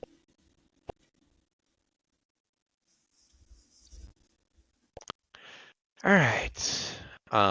So, all right, this logic, this function we wrote to produce fields from like a list of environment variables. How do we want to share that between the API and the fetcher?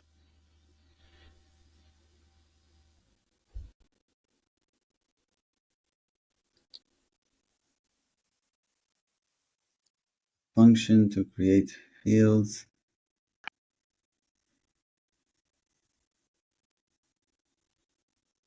From environment variables. I think the function should be to create the struct, the entire item. That sounds reasonable. So like include this logic, right? Yeah. Okay, so let me write that function first. TBD, and this takes a environment variables and returns Rust code, right? Mm-hmm. That's going to be basically this code here. So something like that. Let me use it. TBD, and this will be fetcher dot environment variables, like that. Or I guess we could have it return a file. I don't know. And then this is going to take. Oh, I'm sorry. I think you're right.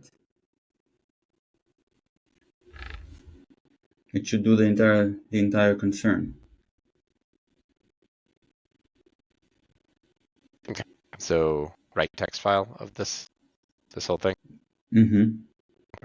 So this will be. Should it? But then it needs to like know the name. name.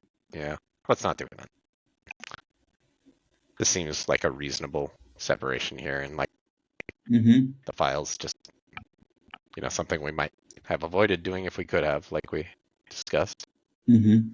Okay, so TBD. Do you want me to move this to a let inside of this function to keep it contained, or do you prefer it like this? Okay, well this definitely needs to be a let because we're going to change this to actually stand alone. Let blah in. Mm-hmm. Okay, great. Here I am removing empty lines. Okay. Not those empty lines though. I know. Okay, and then we're gonna call this what? Like environment variables to Rust struct, Rust struct from environment variables. Something like gen environment struct. Environment struct. I like that. Okay, love it. Let's confirm that still works.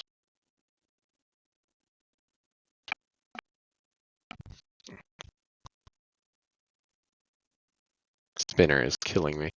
I've got this issue where my Ethernet stops working. I have to like unplug and replug, and then it works. I don't know what's going on there. Okay. But it works Cat anyway. Like fetcher what? still looks good. Oh, Still it looks was good. wireless because the wired Okay. was not Now connected. where do we put gen environment struct? Connected physically, but not connected. Oh, I think we had a network hiccup there. Oh, did I just switch to Ethernet maybe? Weird. Sorry about that. I didn't think that would do anything. Is the problem that the Ethernet was not working because it was the Ethernet was not working, and then the Wi-Fi took over? I was using Wi-Fi the whole time, which was annoying me. Mm-hmm. That spinner was my Ethernet failing to connect. And Mm-hmm. the solution has been for me to walk over to my Ethernet connection and like physically unplug it from the wall and plug it back in. Mm-hmm. Which I do not know what the root cause is. Mm-hmm. But then probably what happened is Linux then was like, oh, this is a better connection, so I'm going to start using that. And Mm-hmm. maybe that's where the hiccup came from. Hey, you want to try something related? Sure. Try running Impala command with like yeah, comma. Net.conman.iwd. That's a wireless thing that isn't Network Manager, right? It does not support Network Manager. What do you use IWD, I guess? I use IWD. Intel Wireless Daemon. Is it? I think so. I looked into that recently because I like have been frustrated. it's so annoying connecting to Wi-Fi networks with Network Manager. I mean, I guess this is not technically Network Manager. This is Network Manager applet. And like the CLI and terminal UI tools for Network Manager have not been impressive to me. But I heard that maybe IWD has a nicer one. Impala is nice. Oh, is that a... For TUI, I can show you on my turn. Okay, cool. Yeah, maybe I should switch away from Network Manager. Or do you use Network Manager for some things or just nothing at all? No, I have obliterated it. Neato. You can Yeah, see my config, how I do my my relationship with config. Network Manager goes way, way back to my I'm not comfortable in Linux days. I'm getting off Windows and I was using GNOME for a while, and then I was like, okay, I'm gonna run Xmonad inside of GNOME, which you can do, which is crazy. And then I switched to just Xmonad, and Network Manager came along for the ride. It's been since 2010 or something. Do you remember So before Network Manager? no, well, I mean, okay, only in the most vague of sense. Like I tried out Gentoo a little bit in college, and I definitely was not using Network Manager. Uh, I don't know what I was using. It was probably WPA Supplicant or something, which I've always found inscrutable.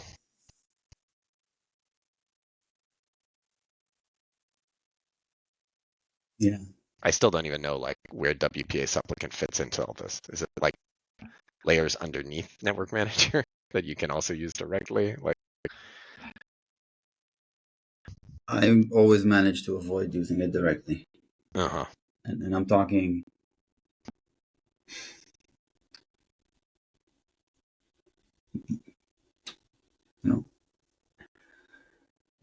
18 years ago. Yeah. When was I dabbling with Gentoo? It was like 2007, I think. How many years ago was that? A lot. Mm-hmm. Okay. Where are we going to put this function?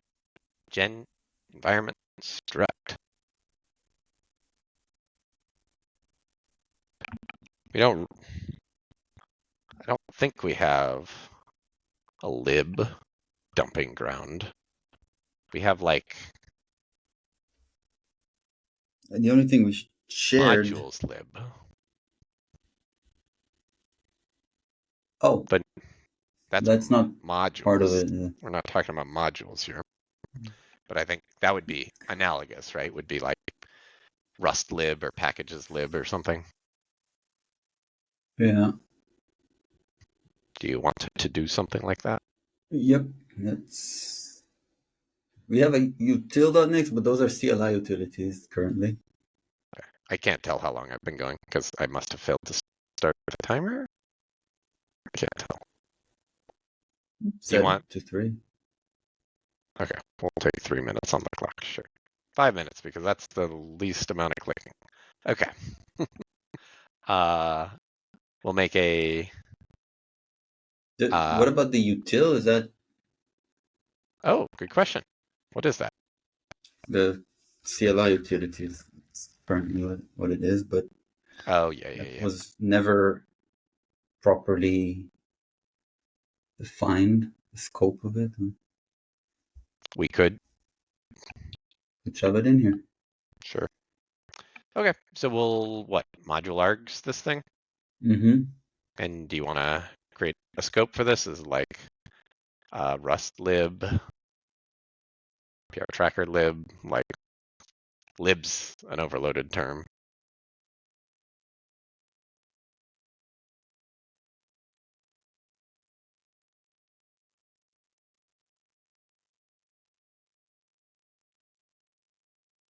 Oh, wait, I'm gonna get out of here. Sorry, let's stick to one editor. Got confused there. So I want to take this gen environment struct, and I propose that we put it here, or do you want to just make it a top level module arg?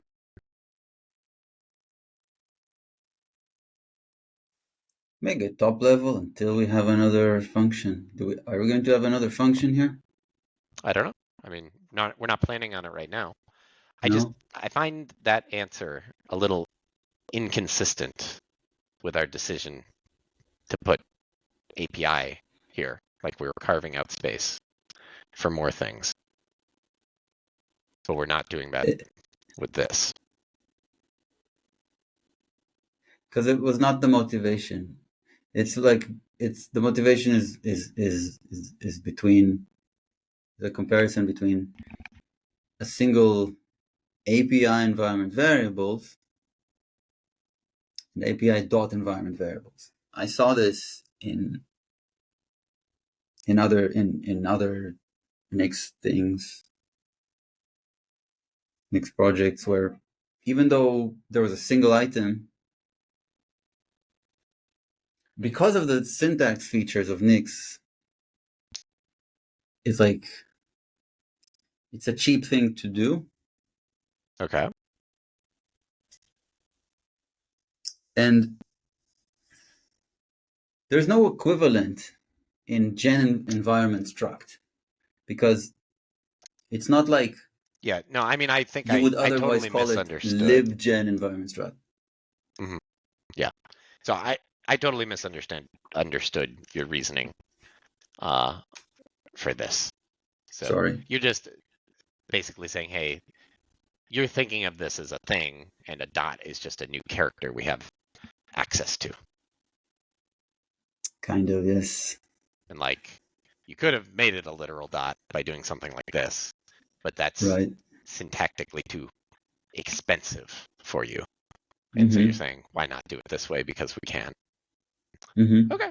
Um, that is not something I have noticed in Nix code, but I can see how that is a thing people would choose to do because why not? Uh, I am not. I don't have an opinion on it, so not going to get into that. I'll think about it, and I reserve the right to have a strong opinion the next time it comes up. Um, Noted. okay, great. So there's that. And then over here, we'll give this a gen environment variables. Ah, here's another blank line I haven't even thought of. Look at that. Line 2 on the right. What possible use is that? I Ever. I I often put that there, but I can get rid of it if you don't like it. Um, okay. Right, this is just another one of those that I failed to mention. There Yeah. is never a good use of this. Right? Isn't it immediately apparent? Uh, either way is totally fine with me. No That's strong, exactly the no point, right? strong opinion. No one can have a strong opinion, right? It doesn't make sense. There is no added value to either not having it or yes having it. Hmm. Um, module args API environment variables, and this is gen environment variables, and then this. Wait, no, this doesn't go here. This we haven't done yet. Where this goes is here. Gen environment struct of API dot environment variables. Boom, boom, boom, boom. Love it, love it, love it. Then we'll add API up there. And then we have some work to do. But before we do that work, let's go over to Fetcher and finish that one up. Gen environment struct can go away. This entire let block goes away, which is lovely. And then we add a gen environment struct there. Okay, great. And now we can give API similar treatment, where we want something like this. This is going to go module args at the top level, not in the per system. Something like that. It's going to be this whole thingy here. Not this module args. That was the wrong scope for it. We do need gen environment struct. Sorry, I'm jumping all over the place right now. I'm following. Okay, great. Packages doesn't seem to get used, so I'm just going to get rid of that. Not even sure if we introduced that in this PR. This let block is now gone. This goes here, and I'm just going to get this down to that. Okay, great. And that's a mess, but that's the sort of mess we expect. Okay, great. And then what we actually want this to look like, this is going to be yank that thing, go back to the curly brace, paste that equals, go for name, DD, and then get to the next opening curly. Did I get that right? I think we're there. I forgot to add semis at the end. Whoops. Boom. Okay, love it. Love it, love it. Durand reload. Missed something. Attribute API. Hey, fetcher. Whoops, API. My bad.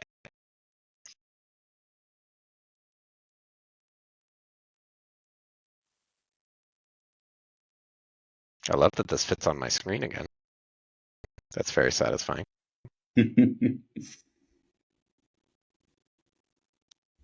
Whew, duh.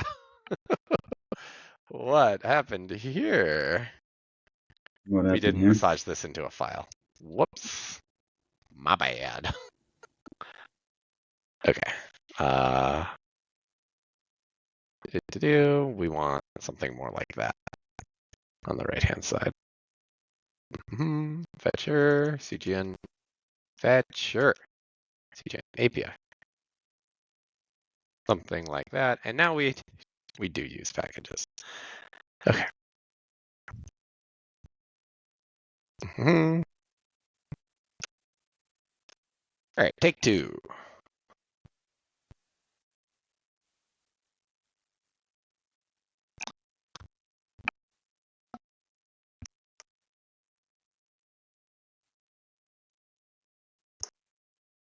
Okay. Looks good to me, right? How come it has two trailing lines at the end then? Yeah, I don't know. It's the You want to do some multi-line. IFD? Wait, would it even be IFD to run rust-fumt on this thing? How would you run Rust? How would you Would it be Rust IFD to run cargo? Yeah, rust-fumt, right? Isn't that the tool that formats Rust files? Mm, Oh yeah, it wouldn't even be IFD, would it? it would not. You want to do that? That's a bit much. Is it? I don't know. You think we can hook it up to write text file? Like, think you can do? I mean, I Like, think at this point, probably having our gen thing handle the creating of the file makes sense. But yeah, I like fairly confident. This goes in util, right? And then instead of gen try environment, one. Try one of them. do it here. Yeah. Okay, great. So what this would look like is something like let unformatted rs Why? equals. How? Okay, I'm not sure what you're. Like, why is it not a step in? What are you trying to? So I'm gonna get myself unformatted rs here, and then let me say in formatted rs. Just get that. Okay, great. And then formatted rs equals packages.run command. So that run command, can it be in like just a phase of write text file? Maybe. Yeah, we'd have to read the underlying code. But you get where I'm going with this, right? Doesn't it text file pass on all of your extra arguments to make derivation? Very possibly. I don't know. But we can try like a install phase or something. Do a post install and then exit one, just to see whether we can hook into Mm-hmm. that.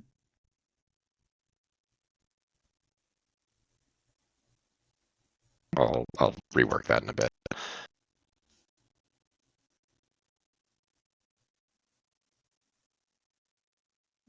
What is Mm-hmm. No such what? love. What did we get? Unexpected argument post install. Is it post install Uh-huh. phase? I don't actually know. Okay.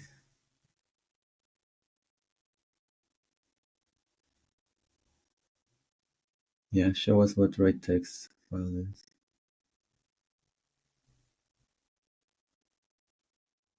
Derivation args. Okay, sure.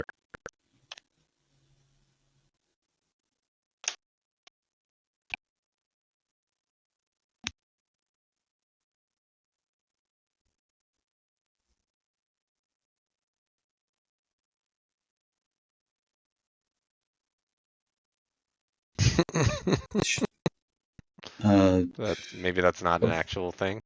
post install phase. Post install. It's a real thing.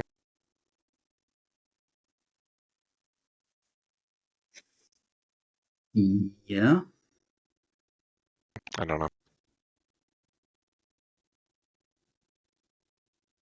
Derivation args. Try another one. Try like pre-build.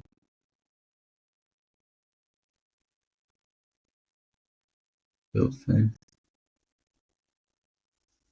Is it build phase or just build? I think it's build phase. But this might get overridden. Okay, that's fair. Or, okay, run command. This gets all of the remaining derivation args except for these three. Okay. So then it's maybe a question of what run command does.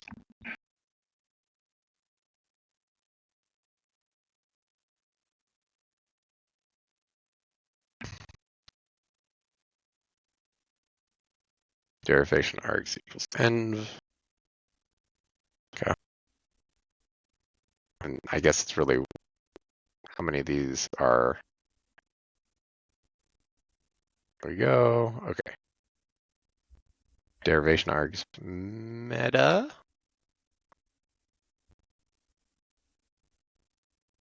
Yeah, passes Yeah, it through. that's all of them. Okay, so I'd like to get Try my hands on this thing. pre-build. Break. You Nix. know, try pre-build. I would like to just play with this interactively, if this is not hard to do. Okay, unformatted rs. There we go. Dot. Oh, this is hard to do because now I'm dealing with a full-on derivation. Okay, never mind. Sorry. Pre-build. Mm-hmm.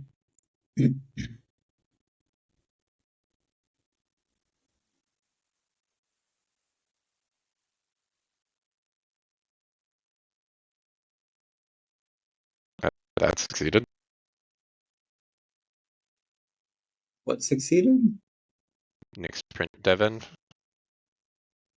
What is print? What did we? That What is this output? this is the way the shell gets loaded. Like this is what useFlake does under the hood. I was just trying to get dirinv out of the picture, but if that's confusing things, I can just do dirinv allow. Oh, well, it should fail. I would Yep. expect it to fail. and it does not fail. It's not failing.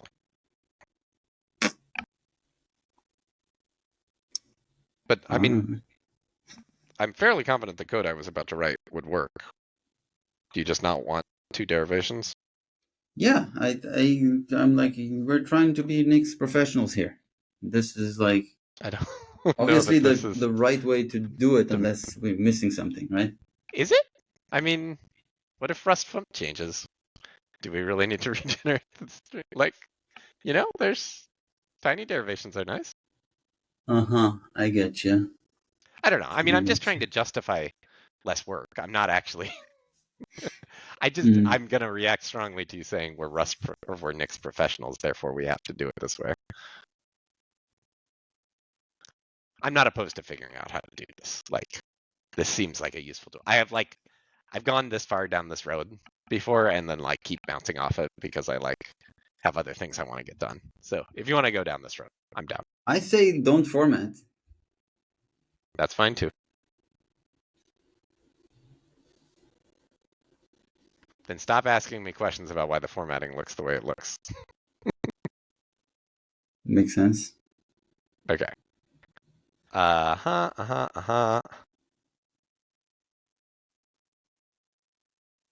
Great.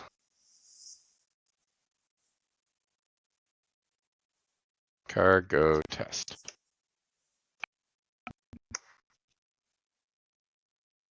Although I do feel more strongly that the right abstraction is for the right text file to be in the helper function. So that in the future, if we did want to format, we'd be able to do it. How do you feel about me making that change? I don't mind. Okay, I will do that. Gen environment struct is actually going to become gen environment struct file. Or how about write environment struct file for consistency with write text? So this will be write environment struct file. Okay, that's that. Then where we use it, this is actually going to be just plain old write environment struct file API dot environment variables, and then we'll give it a name like that.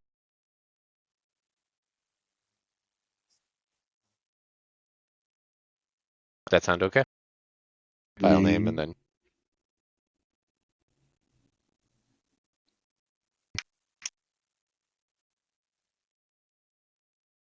The name has something in common. I think the env struct .rs will be in common. But Okay. up Yeah, to so you. we could. I was thinking the file name was a simpler abstraction, but it does not matter.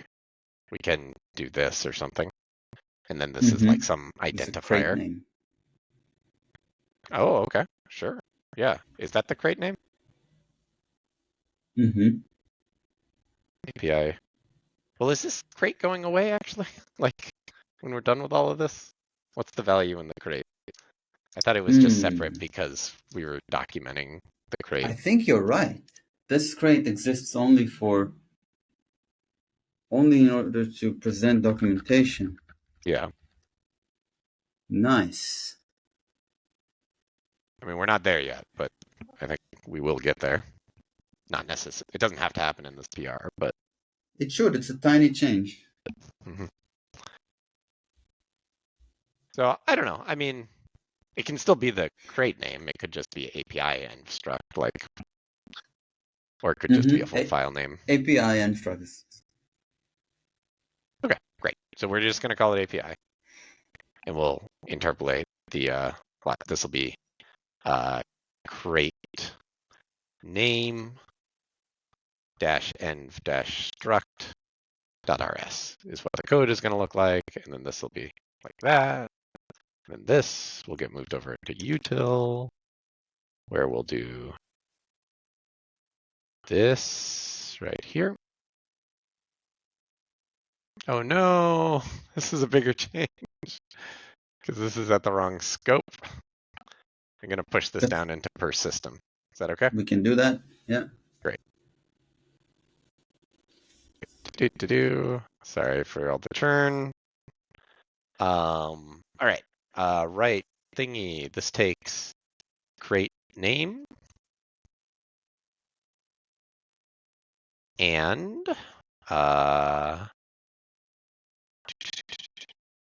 we can just take this and inline that, right? Something like that. Thank you, auto formatter. I love you. And then everywhere where we reference right environment variable struct needs to change. So this gets moved down to here. Packages is now truly no longer used. Love it. And then this gets moved down to here. Packages is used. Not for a good reason here, though. This should just be right environment variable struct fetcher. And then this can go here. And all this goes away. Right. And then manual I args. seem to have adopted the enter key that I learned from you Oh. much more thoroughly. Yes, I do not use it as much as you do. I like it though, and I probably should use it for more things. So feel free to tell me to stop and use it. Okay, this looks good. That's gone. That looks good. Okay, I I do think we're in have business. motivation for you to use it because it's more clear what you're editing this way. Yeah, For I the can see that.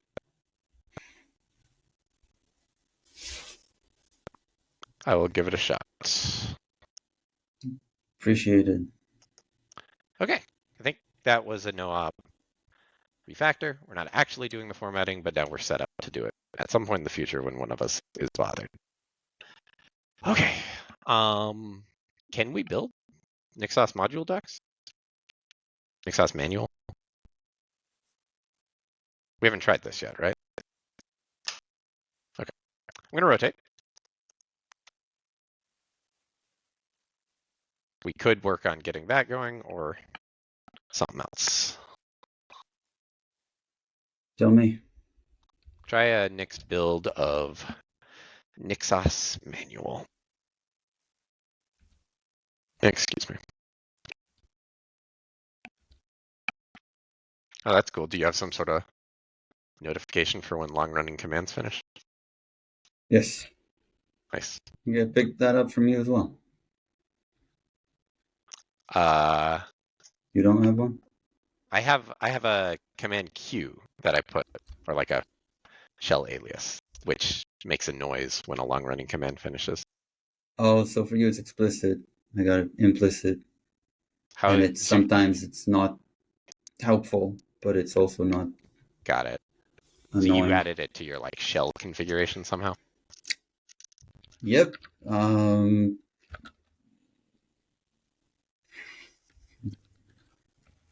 not here. It's here. Long. This one. That's all it takes. Oh, somebody built the thing, or you built the thing. Hmm. Not me. Oh, okay, cool. But this is Zish, and Gotcha. might not be using Zish. Very I want to switch nice. to new shell. New shell. But there's a list, you know? There is a list. The list of things you're doing versus Yeah. things you want to do. Yes. Yeah. Okay. Next build, next list manual, right?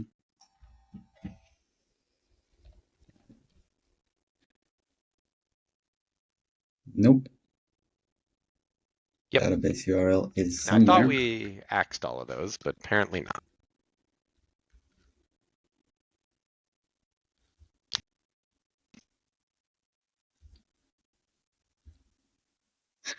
Um, what? Database URL .md. Oh, There we go. it is this. This is some shared library code. Okay, right.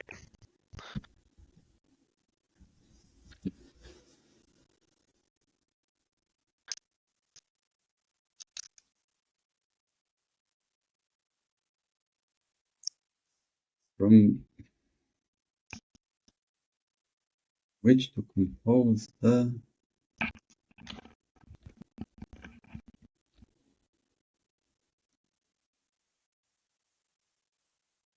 What? Shared library code. This is like Yeah.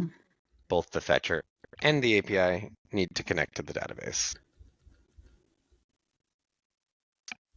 Yeah. So this simply needs to be replaced with It's kind of some. weird because right now we duplicate that string in the API and the fetcher, right? It used to be dried up, but we duplicated it as part of the work we just did. Right. We did not get dedupe it, so we don't have like a single source of truth for this. And it also reveals. But I'm not it's totally all. convinced that like sharing it is a good idea.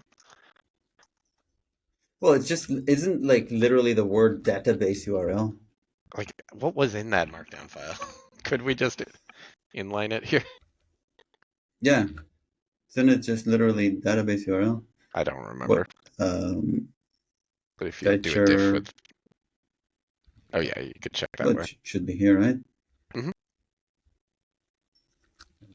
Postgres connection. I would be okay with duplicating that 3 times in the code base. I think that's better. But we have this to do about sharing with API config. I'd be happy to not address that to do and to just repeat the darn thing. Well, what else is shared? I think this is it. This is it. I see. There's another approach to this. Another approach to this is that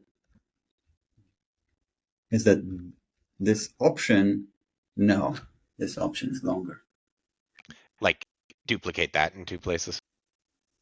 Yes, but I immediately take that back because look at how long this option is. Yeah, and it's even more than that, right? Like the password file goes with it.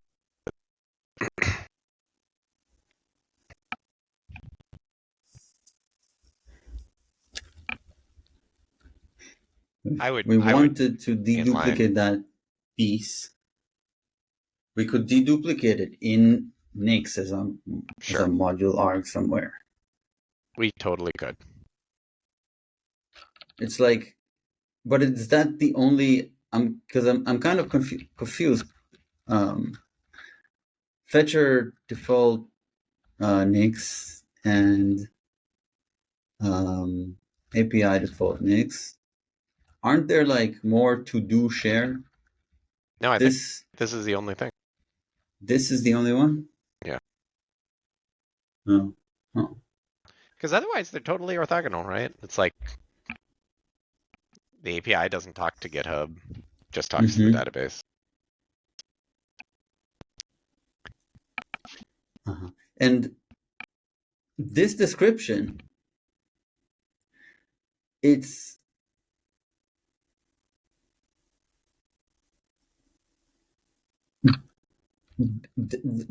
all of these, they end up in some generated Rust code, They end right? up So it's in like, generated Rust code.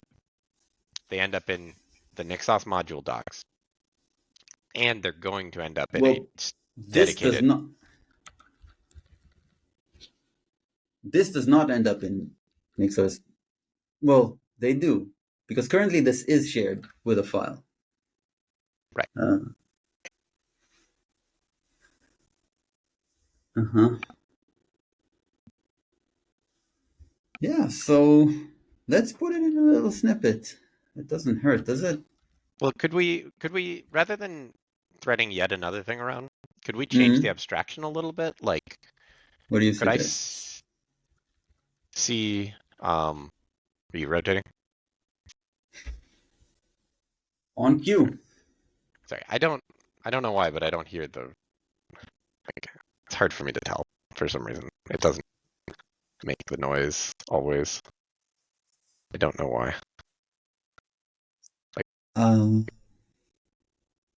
it's not the where, web page that gives me the sound. there it is. So I mean, that I makes think noise. it's actually both. But the CLI also gives, it talks. It talks. It says mob next. Yeah, and I hear it sometimes, but most of the time I don't. Hmm.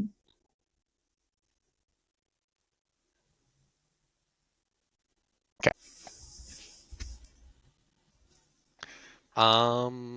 So one thought would be, rather than threading another thing around, Hmm. module API, blah, blah, blah, blah, blah, blah. Where is this DB URL?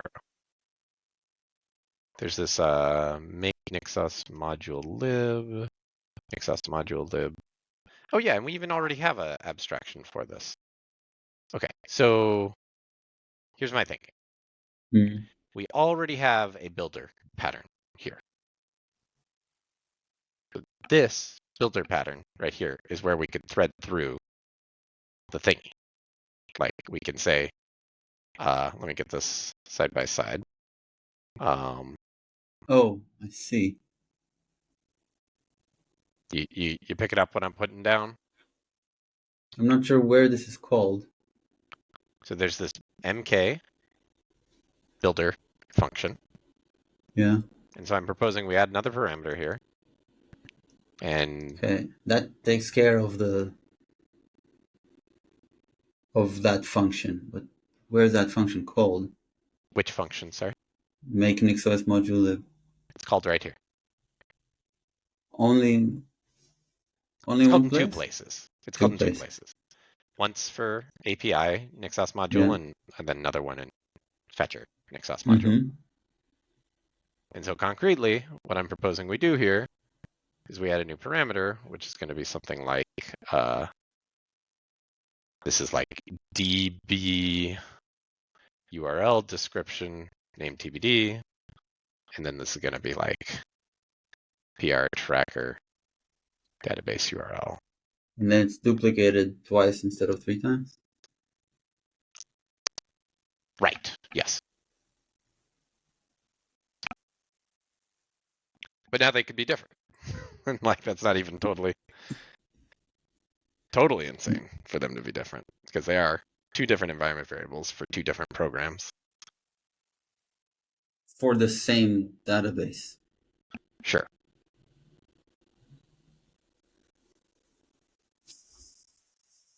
I don't think they are different. I think they are the same. Yeah. I mean, we can also thread another thing around. Like, I would thread another thing. okay. Just from util. Just from util. Okay. So what do you want to call it? DB URL description, like that.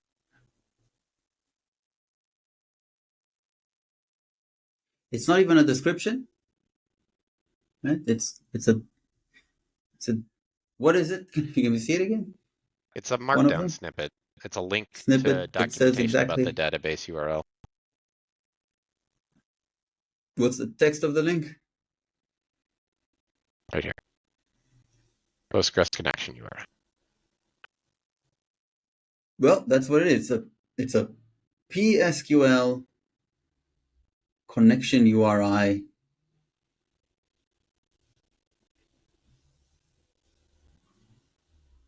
link. Link. It's a link. It's a link in Markdown. How about a markdown doc? And yeah, the doc happens to be a link.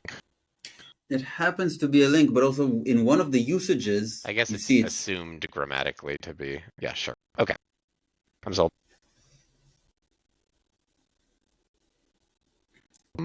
Good. And then we'll reference it here as well. Mm-hmm.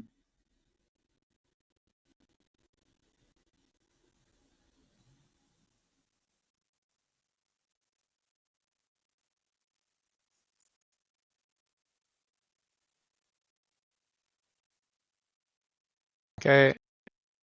PSQL markdown link like that. And then I'll do the same thing to fetcher, which is going to be here. And then here, this is going to be PSQL markdown link like that. Goodbye, goodbye. PSQL markdown, like that. Then I'm going to take this thing and I'm going to hop on over to util.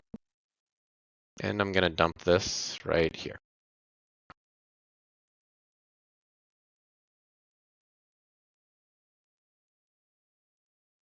Something like that. Mm-hmm. I approve.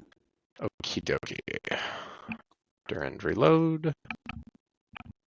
And now we can try building the Nixos manual and see what happens. Should fail in a different way or succeed. Wonderful. Oh, hey, those inherits didn't work. Whoops. It's a Okay. description MD, apparently. Yeah. Mm-hmm. Well, it's not that, what I saw description equals. Yeah, there was a bug. Otherwise, I wouldn't. Yep. Okay. Description equals dot description MD. We're not that dumb. Who's not that dumb? We. Oh, sure. Yes. Description Although I equals. have surprised myself on occasion. Me too. Not about you, about me. Inherit. Okay, that's the last inherit there. Fetcher. Boom, boom. Did we not even do that in here? No, I'm not in the module. Fetcher, module, boom, boom. Okay. Description equals. Then description equals. Oh, I heard it that time. I swear, it's like my web browser doesn't want this tab in the background to make noise or something. D description equals. Okay, I think that's all of them. Mob next. One of the things you'd love about Qt Browser is that it is, other than the actual all the engine-y things, right? Like rendering and that. It's all Python. It's a big Python I wrapper. was aware of that. Yeah, And as probably soon as you find something hackable. you don't like, as long as it's not deep inside the Qt web Right. something. Yeah, I would sure love Right? it when my tools are written in languages I'm comfortable in. And we never we never had a browser that we could easily hack on, right? Like it's a browser, Yeah. it's like out of reach. Yeah. No, for But sure. this one, we can do it, and we can patch it in our stuff, and we can build it. I think it probably, does not. It probably links against Qt Web, so Mhm. it shouldn't take long to build. Oh, I see. It's not recompiling. Sure. Yeah. Yep. I'm super sold. I just need to figure out what I'm doing with my bookmarks. Bookmarks. Maybe that means I don't have them anymore. I don't know. It supports bookmarks. Right. But I guess this is a Google thing that I'm tied on, is the sync, the backup and Mm-hmm. sync story. Right. So I should do it Right, right. myself. I'm probably not Well, opposed to having my bookmarks committed to my dot it's files. its configuration file is just a Python. Hmm. So you can load your bookmarks from a text file and figure out how to Okay. sync that. All right. Yeah. So maybe that's what I need to do. I currently have access to my bookmarks on my phone. Uh, and I probably can live without it, but I don't know. It's all this stupid stuff that like it's the kind of shit that keeps you on big tech, right? It's like the convenience and all that. And You I'm know, like, I haven't used bookmarks in a few years. Really? Okay. it's really silly that this is the thing that's holding me back because it was like the thing that I thought would be hard was password manager, but Bitwarden slash Vault Warden is a wonderful alternative because I was using Google's password manager. Now I'm off that. It's like just bookmarks are what's holding me back. Do we have Oh, a typo in did we tracing miss one? filter? Oh, it's not called tracing filter. It's called PR tracker underscore. It's a long ass name, right? You don't track or But we're just assuming we're looking for something called plain old tracing filter, aren't we? Yeah.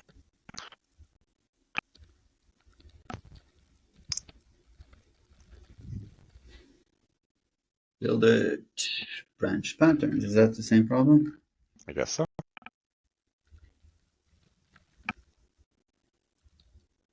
Do word boundary search work? I don't know. I don't use Telescope. Is this it? Looks good. And then I see more of these on screen. You might as well get all of them. Is this PR tracker fetcher? I think so. What is this one? Mm-hmm. And then another one. Can I do That would have been a dots? dot opportunity right there.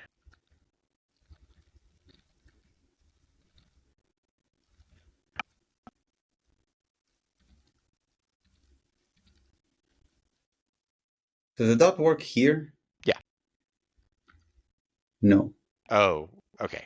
I guess it depends on if you did I or surprised that didn't. Or A. Yeah, did you do A? Is that Because I go here. I guess I did. yeah, because I would have expected you to do I.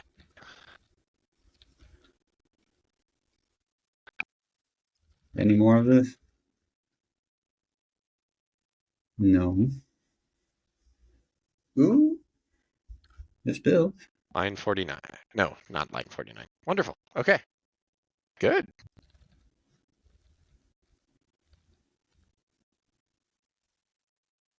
Awesome. How are the animations perceived through the screen share? I'm getting a few frames. But perceived And is like, it, do I like it or yeah? what's the Is it question?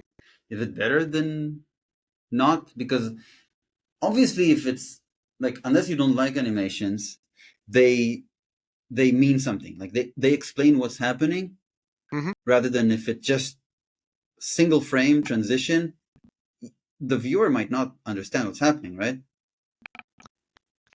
I see that argument. Yeah. I find But them this, mhm.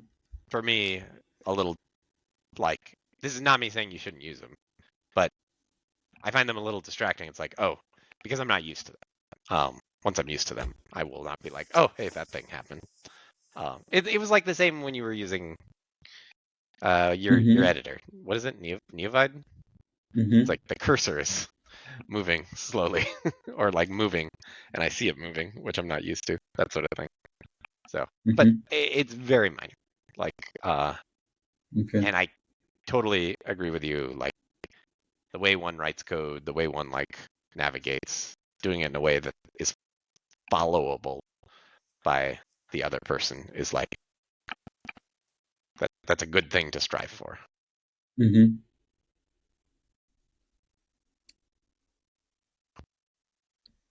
Okay, so I think I have a suggestion. Instead of like manually reviewing this, we could use nixdiff, because we're not trying to change any derivations, are we? I, there might be some changes. That's fine. Um, we could even So diff the output paths themselves. okay, so there's the Nixos manual, which I'm not very worried about, but yeah, we can change. What about the API? Um, sorry, what about the config generation, the crates? Do those still build and do the right thing?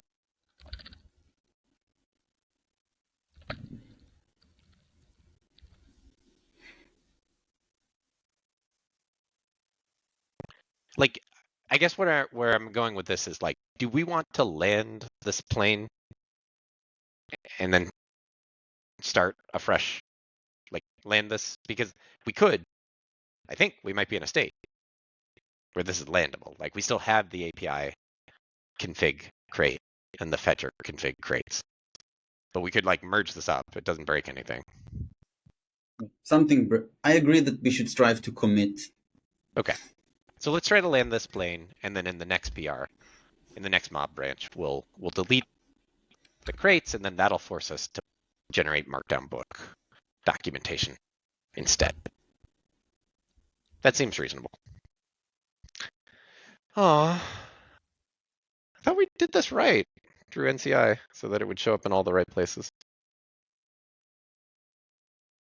It's too bad. Oh wait, no, Which no. Oh, it's there. It's the imports are wrong. Is that the problem? not defined compiler. Okay, I think I'm confused about the next error. This is Is that this a consequence this of the is the first error? struct that is Okay, being, got it. so you cannot Okay, cool. export it. All right. Doesn't exist. Okay, so whatever Dream to Nix magic we're doing isn't quite doing what we want or expect. Right. Oh, Doesn't we might we have gotta missed we some. gotta thread this through to the API config crate, right? That's probably the issue. Are we only doing it on the API crate? Yeah, that makes sense. Be right back. Okay.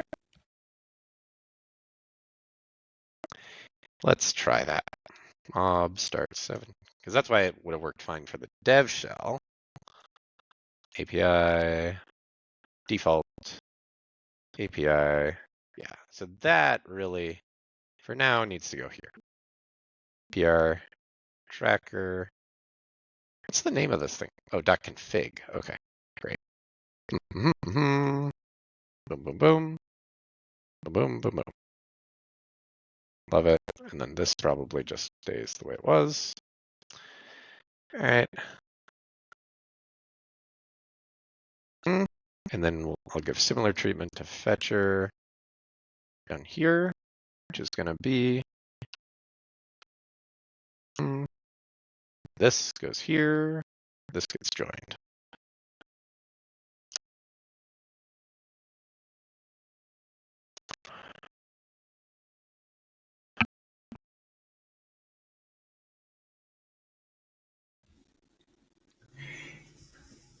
I'm back. Okay. So I did make that change. You can see that previously we were API.drv config included env.api config snippet, but this actually needs to go in API config. So I moved it down. I did And the same thing fetcher. in the fetcher.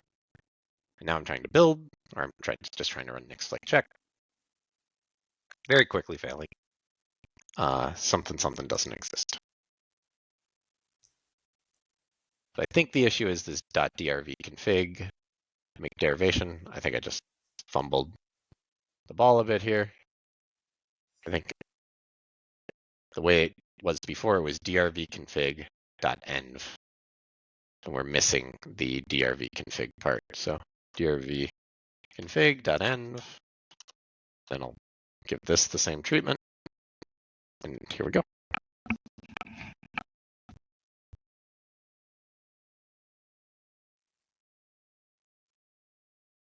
All right, this will not be quick on my laptop. But maybe while this is going, we can look at the diff, because I think we're getting close. If this works, we're getting close to landing, to doing a mob done, right?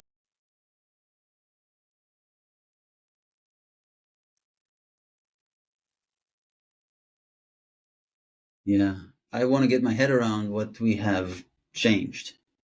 Okay. Maybe before we do that, shall we address this thing first? This Oh is yeah. like a lower level thing that's going to bust all Mm-hmm. our caches and everything. The absolute path, this is talking about a Rust type, right? Yeah, find out where this is from. You can build their docs to do that. Okay. Oh, but you can do that. You can do it that way as well. Okay. So this is talking about super tracing filter, right? And it's going to be like crate colon tracing filter or something.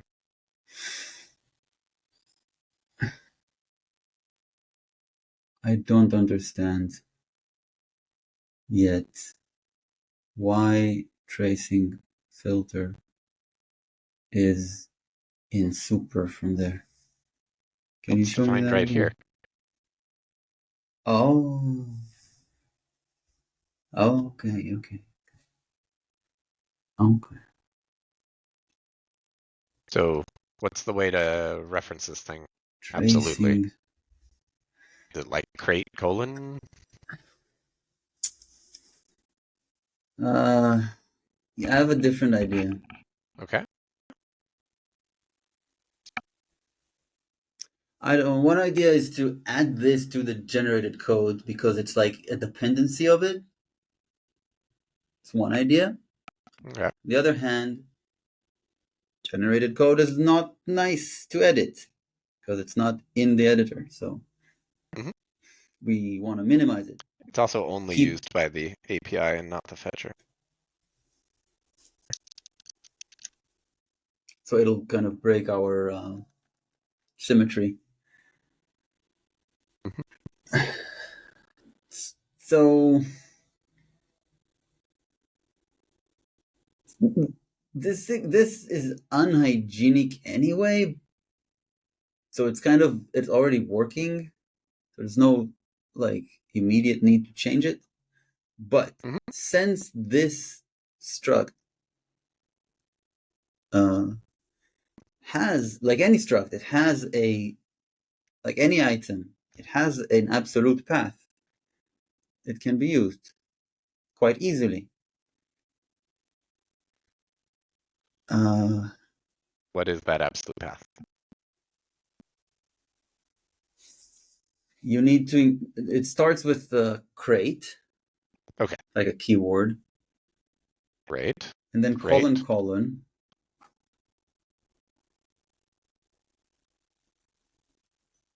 right? And then if it's in a module, then the module, right? And I think it is. That's not the module. What's the module? That's the crate. API config is the crate that we're in. So that's Okay. what crate stands for. The Is the module, module one of these things? Doesn't, or it's mod environment? Is it this thing?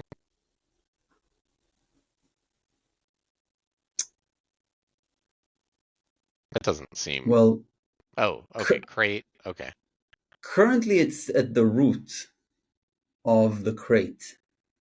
Oh, Does that okay. make Got it. sense? So this is actually correct then, Yeah, I with the way think the code's so. currently structured? I see. Yeah, Okay. and then Works for me. remove the. I think it'll tell you to remove the use.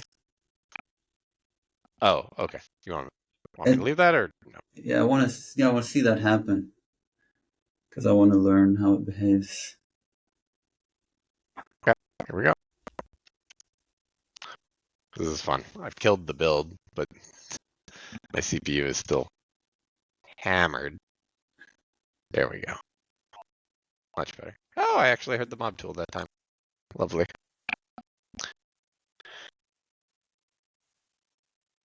Okay, so let's see what happens here. as my editor deals with the updated. There you go. That's what you wanted, right? Mm-hmm. Great. Mob next. Take it away, sir.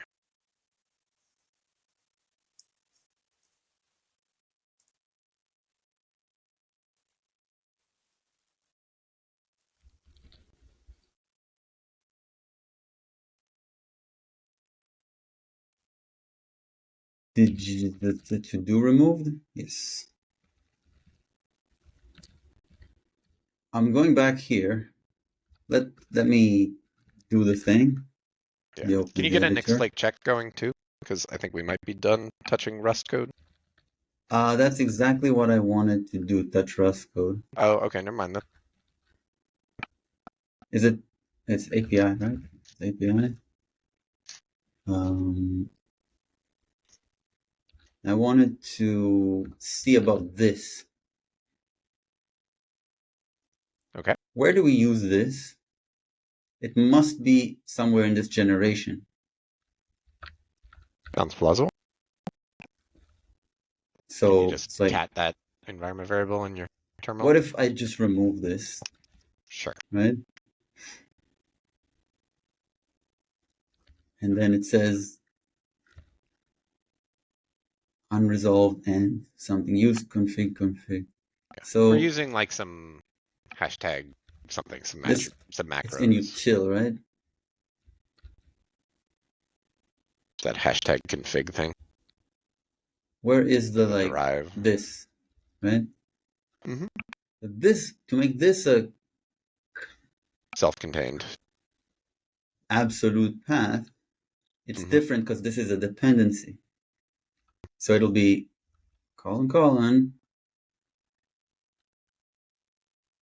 config. What would happen if you didn't have the leading colon? It would work just the same. What's the difference? This is absolute, and there are cases where this in Okay. the scope So could when you're be getting something else. injected so-called unhygienically. Okay. I see. Yeah. Makes sense. This could also be everything here, I think, should be absolute. Something like Rust debug. I don't know where debug is from. Maybe from DBG. Studfunt. See that? I get it. Stud. Yeah. It's So the idea yeah, being try to write this thing studfunt. to be as self-contained and unbreakable as possible because Yeah. this is included so-called unhygienically. Yeah. So I'll go to all the fields and I'll look at, I don't know, Rust type. There's string. Uh, Rust string. Yeah. I mean, is there a different approach here where we like Good. say, hey, let's just actually make this thing standalone? Like, And rather than this inject it thing, into a file, could we just make it a standalone file where we don't have to worry as much about what you're talking about? not sure how. Make it a standalone file. Right. So we're building a Rust file, which we're then like using this unhygienic include. But like, could we just build a full Rust file? Like, and not have to do? Oh, I guess to get it embedded into the whole build, there needs to be some glue. So, okay, never mind. Forget that thought. Needs to be some glue. Yep. And this, I wouldn't avoid this. This is actually quite common. Split is 16 or Rust 4:16. I'll be right back. Looks at the root of core. Option. Rust root option. Probably stood option. It's it's probably core. Isn't it core? Let's try core. Core option. So that's one type.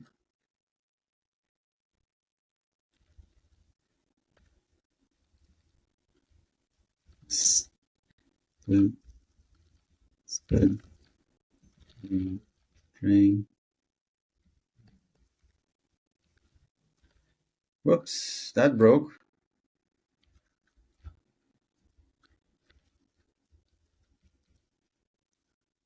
I really wanted to use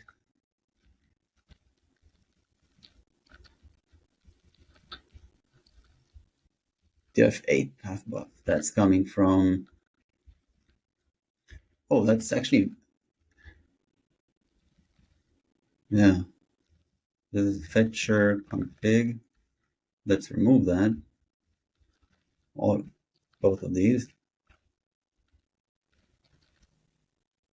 And it's coming from Camino. Yeah.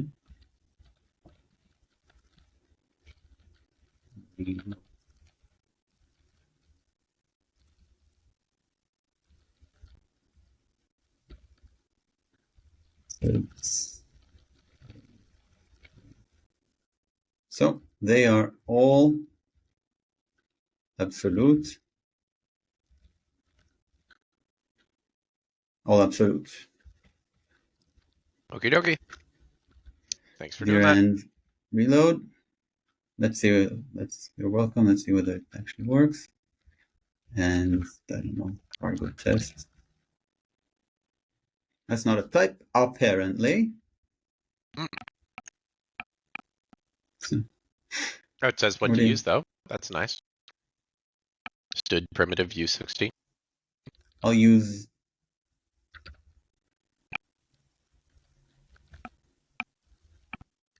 use core. Wait a minute. If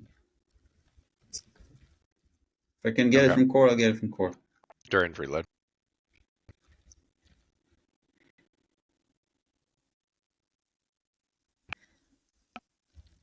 I will take another moment and do the Nixflake check if this passes.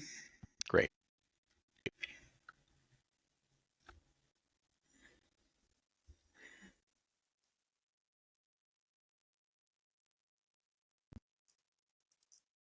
Failed though.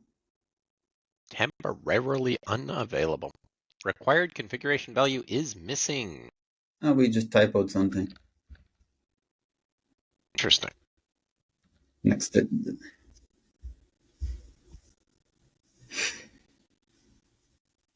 Mm-hmm.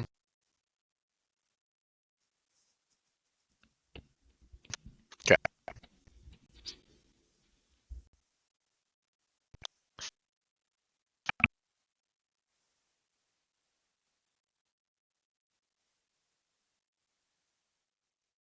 Jeremy, you familiar with Detective Conan? Detective Conan? Mm-hmm. No, the two Conans I'm familiar with are the Barbarian and the Late Night Host. I don't think So either of here's them are another one. detectives. Yeah. Um, Anime, Japanese, long time running, and films. Films. They've been doing a film every year for the past since like 2003 or so.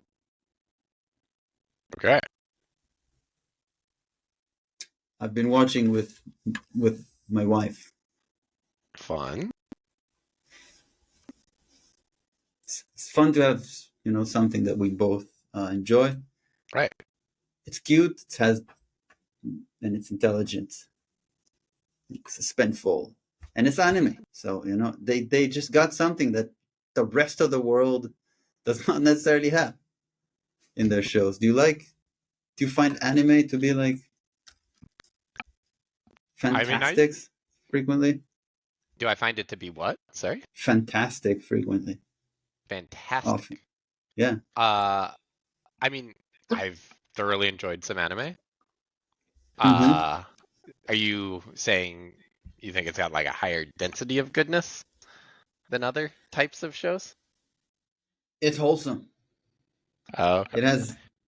I guess It what I'll say has. about anime is I Mm-hmm. don't seek it out myself, with the exception of this recent Japan trip we did when we had time that we were like, well, we want to watch, Japanese shows.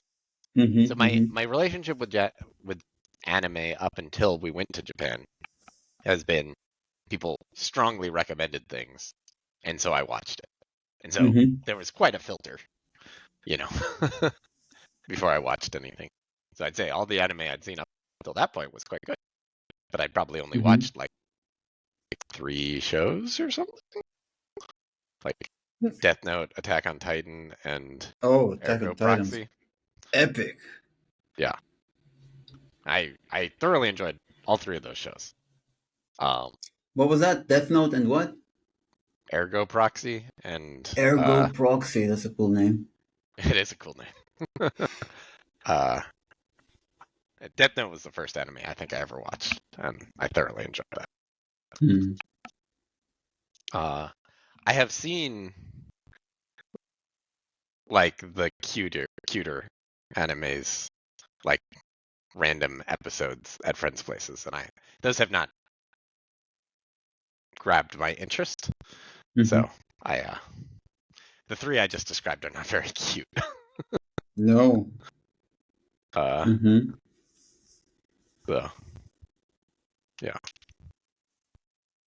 wholesome would all. I think you maybe used that word earlier. I don't know that I would describe any of those 3 as wholesome. Yeah. We did watch some cuter stuff when we were traveling, though. Uh, um, we started watching Delicious in Dungeon, which Oh, is it was that cute. was my recommendation. Did you like it? Uh, I don't know if we talked about it actually. It was a Really? coworker that recommended it, Then I support. but maybe we talked about it and you seconded it or something. No, Um, but I've watched all of it with Bo. We've enjoyed oh, it. okay. Yeah, so we That's what I'm. So that's wholesome, isn't that wholesome? Like yes, that's very cute. it has violence and suspension and suspense and like cooking. Yeah. That's what I mean. It's It and good doesn't music and. it doesn't totally do it for me. I think I just kind of if you Mm-hmm. watch enough anime, I think you kind of just like take the cute stuff and don't get hung up on it. And I think Uh-huh. for me as a person consuming the content, I'm like there's a cognitive dissonance, like there's some disconnect between like wait, this doesn't actually make sense to be happening right now or like something. And Yeah, I, yeah, I think if it's just like anime tropes that are just like it's a thing, like watching Looney Tunes. I enjoy watching Looney Tunes, right? Uh, and I right. think it's also new to me because I haven't watched a ton of anime. So that's my like long-winded way of saying it. I enjoyed watching it It's with my wife because it was better than not doing anything together. Which like we would have been reading our own books, or I would have been hacking away on my laptop. But mm-hmm. uh, what we ended up watching after that, we bounced around a few other shows too, but the one we ended up getting engrossed in uh, ended up not even being really. I think it's a Japanese show, but it's based on a Korean webcomic. Mm-hmm. What Um, is it? Solo Leveling. Oh, I started watching this myself. Only me. Solo. I was not expecting Rachel to get into it.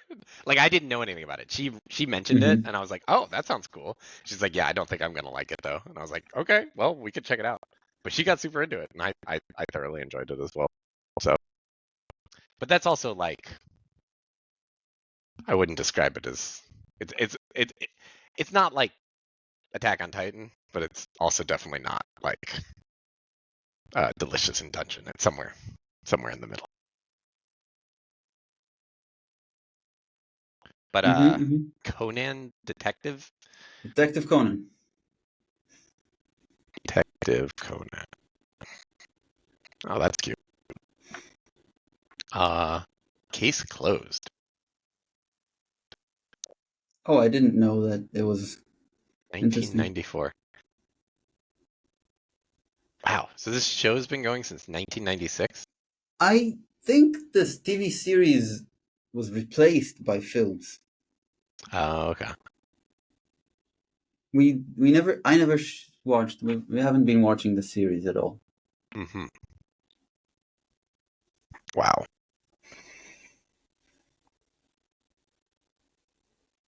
Okay. Yeah, this didn't come up.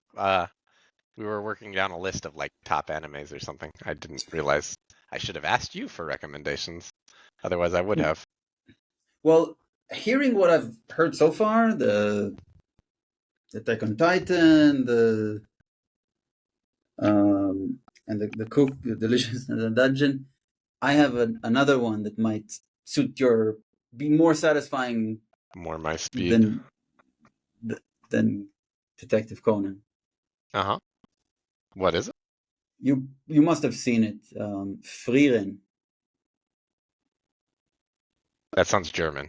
Is that German? It certainly sounds German, but it's I don't know how to totally spell anime. this.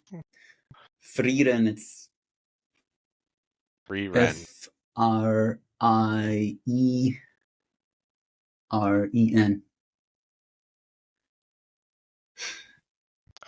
No, I have not heard of this. On the balance of these, attributes, Mm-hmm. it's more mature than Detective Conan. Detective Conan is like also for children. Got it. This is not necessarily for children, so Okay. it's like maybe more satisfying for you. Okay. Well, I'll check it out. Mm. Thank you. All right. Well, we've got a typo. Where is this typo? Required config missing. This is for the API. So we should have in module, Nexus module. Tracing filter. You could search for tracing filter. Oh, wait, is this like a bug? Like, I'm confused. This isn't required, right? This should be optional. That's Did we introduce that well, bug? no. The optional thing is the NixOS option is optional. The environment variable, we worked hard to make it truly an optional environment variable. And you can Oh, see we're even optionally exporting it. Like this environment okay. variable, So maybe we just forgot to add option to wrap it in an option when maybe. generating the Rust type. Well, sure tried. Is it possible because we're in Uh-huh. some magic thingy, right? Oh my Did you God. reload like deer and reload? I guess I could have proven that to us by catting, but whatever. Cat API config. So it's got the option now. I'm pretty sure it had it Uh-huh. before, but let's confirm.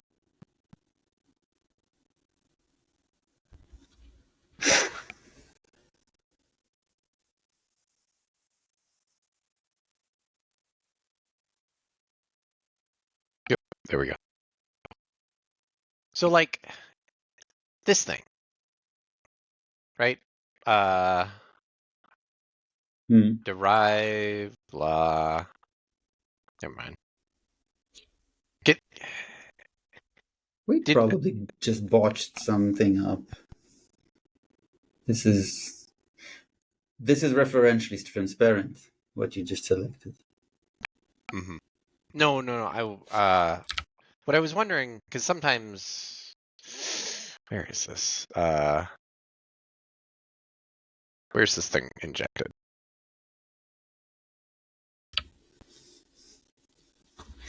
Okay, never mind. All right, no useful thoughts here.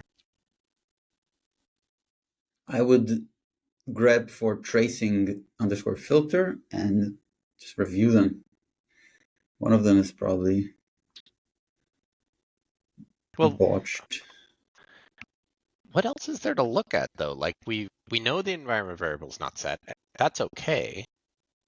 The issue is that the API server The shouldn't freak Rust out. program telling us that it's not set. Right. Like this is the relevant code here. Like the error tracker tracing filter. I understand. I think I understand what's going on. What's going on? The derive macro does not support the absolute path to option. Okay, It so that's what I was literally needs asking. to be. I was trying to ask that, and you said it was referentially transparent. I meant the. I get it now. I get what you're asking. Okay, because like we've seen a lot of that in our rusting, right? Is like these macros then like operate at the AST level or whatever. And Yeah. okay, yeah, great. So But this this, is a missing feature. you think this will This will fix probably the solve it. issue Yeah. at the expense of making our code a little brittle, right? Yes. Okay, so let's verify that theory. I mean, no one replaces. No one replaces option. I mean, Like, we're also how far are you injecting these unsatisfied with Rust snippets. that you're replacing Yeah, option? we're also injecting these snippets into files we don't plan to really touch. So I'm really not worried about this. Yeah, I'm not concerned. It's just failing to do a best practice. Mm-hmm. Okay, there we go. Wonderful. Great. So given that, do you want to go back to... So put a comment there if you don't mind. Sure.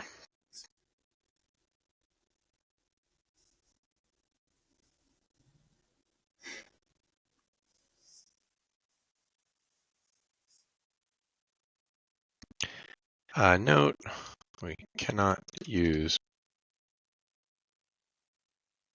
Ideally, we'd use blah, but cannot because...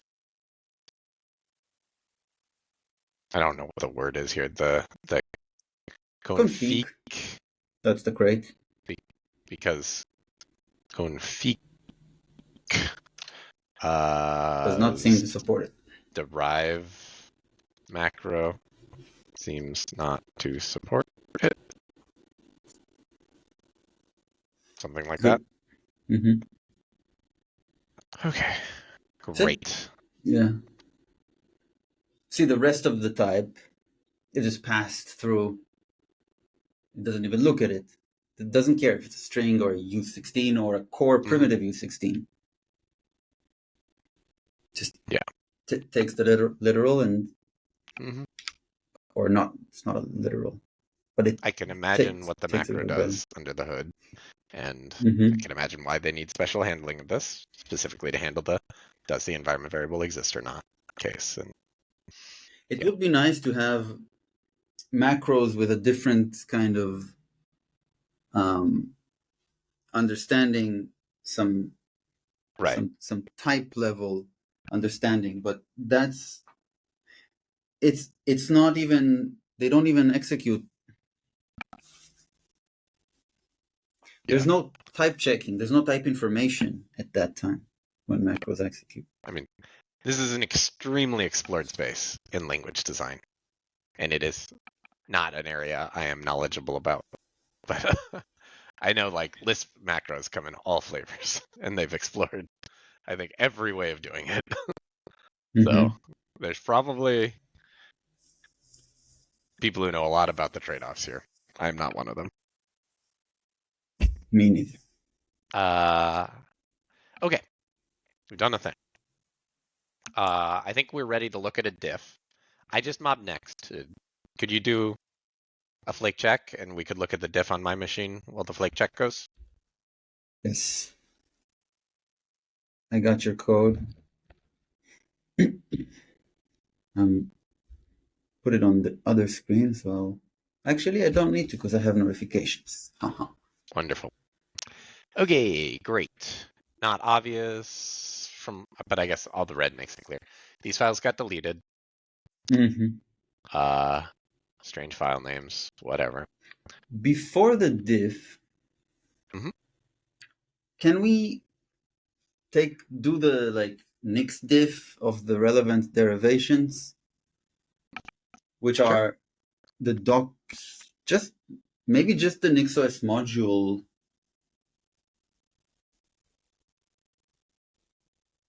the NixOS manual.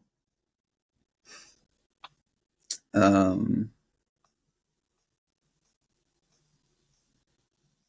So we think well, this will both eval differently, manuals. right? We need to build it. It's definitely going to eval.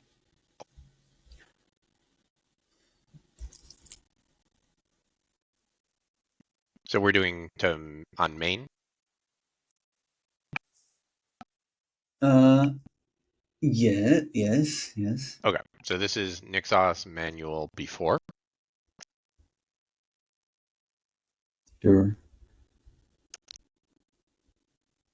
And then what was the other? You said both manuals. You're The talking program docs? program docs. Program docs before. Yes. That's going to be expensive. I'm also skeptical how useful. I'm not sure how useful a NixDiff would be. But then we have the built artifacts. We could also do regular diff. Nix build blah of after. We want that, right? Yes. Right. Then this.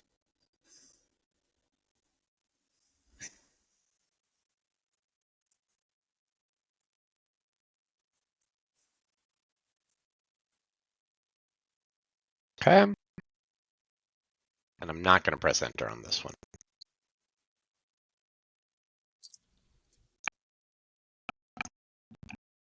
Okay.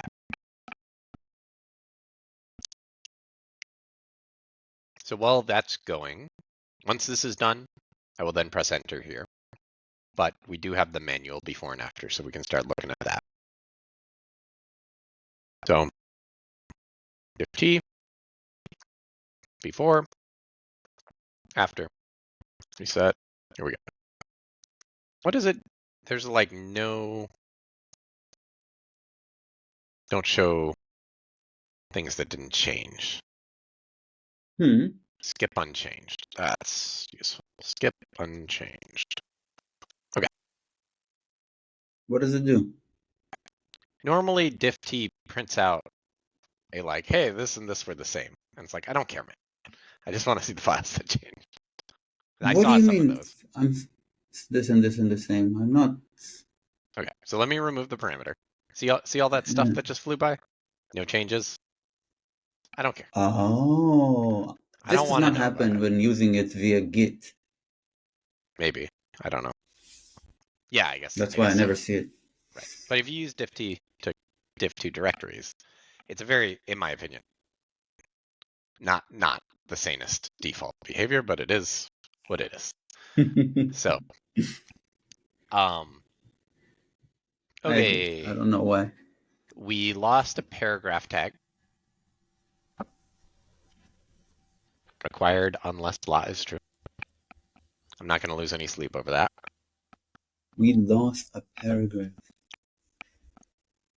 Isn't that a fix? No, wait. Huh. Huh. Diff T is doing something stupid because it's calling the dot red and green. Yeah.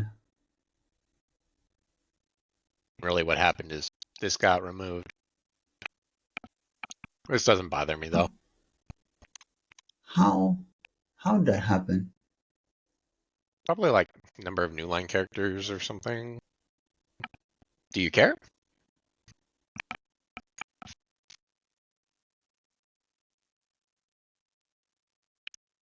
Yeah, I want no changes. That's the beauty of reviewing, of, I don't know, refactoring. All right. Ideally, I want, like, no changes. Why do we have changes? Shouldn't have changes. Okay. So this is the thing that we're injecting, right? We've just made this change. probably the difference is before there was a new line character in the markdown snippet that we were injecting. Maybe Mm-hmm. after there is not a new line character in the markdown snippet that we're including, would be my guess.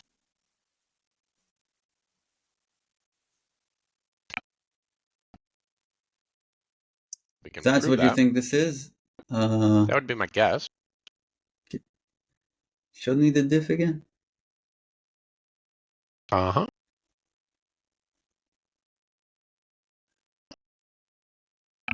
What's after it? Code?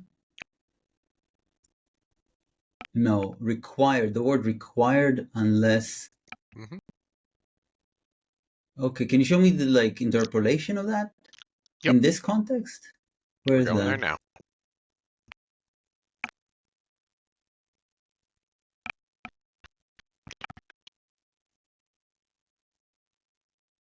Yes, that's the difference, right? Like a single. So So there probably used to be a new line at the end of this. and this was from a file, right? Mm-hmm. So it makes sense that there Got was a it. new line at the end.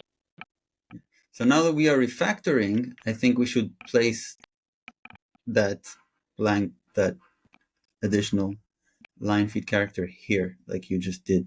Mm-hmm. Fine by me. But where's the dot? Did we like? This is how it was, right? The period was in the link.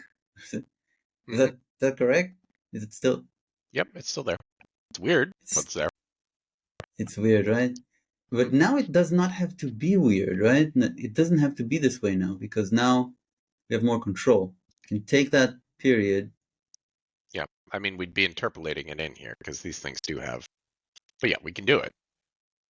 It makes the other one Mm-hmm. look less weird. So, like, you want that, and Yes, then that I think that go. makes.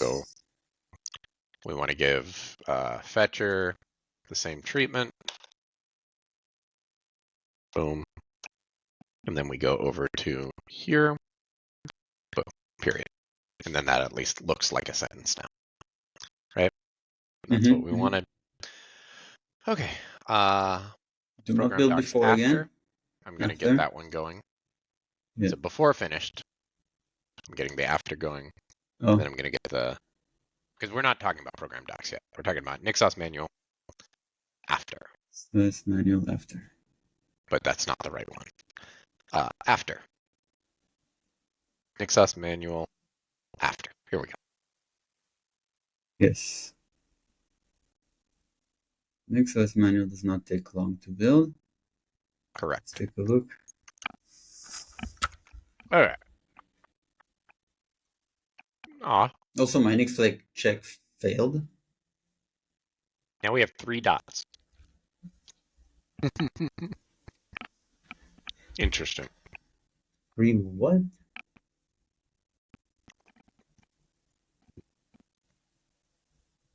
Three. Oh, It's an ellipsis an ellipsis. Where? right here. What? Why? Oh. An ellipsis in Markdown is caused when there are three individual dots.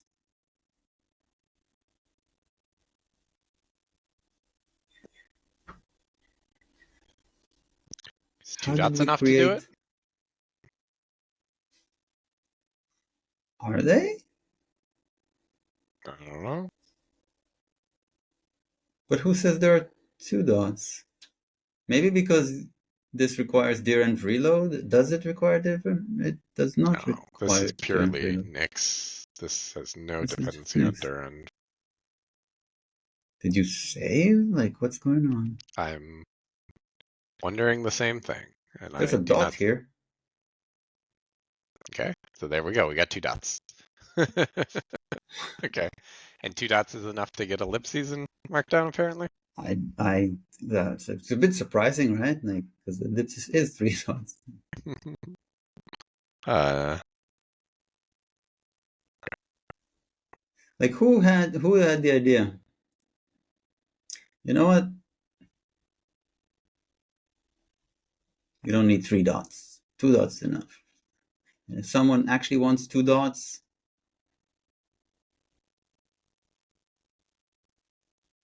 Yep, 2 dots is enough. 1 dot. There you go. Yeah, 2 dots in Markdown is ellipsis. Today I learned. cool. Yeah, Worth it. worth something. Okay, great. So now we got path to a file containing A, as opposed to just plain old GitHub API token with read access. So something changed there. Path to a file. Path to a file. That JavaScript. And that's it. Why is the JavaScript different? Okay. Probably I because of think these it's differences. yeah. And that So string is just let's gone. Or does not exist in our.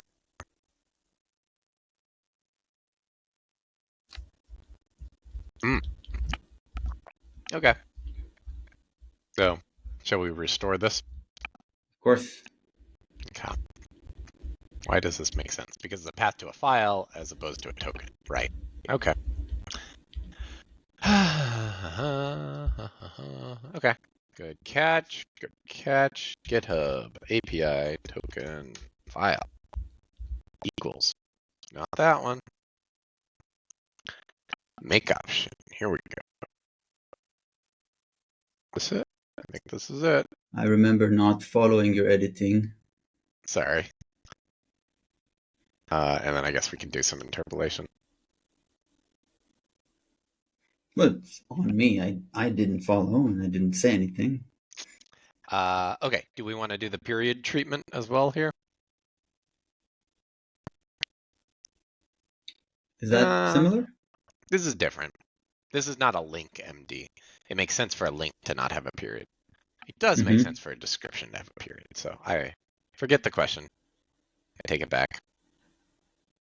Okay. Here's the after.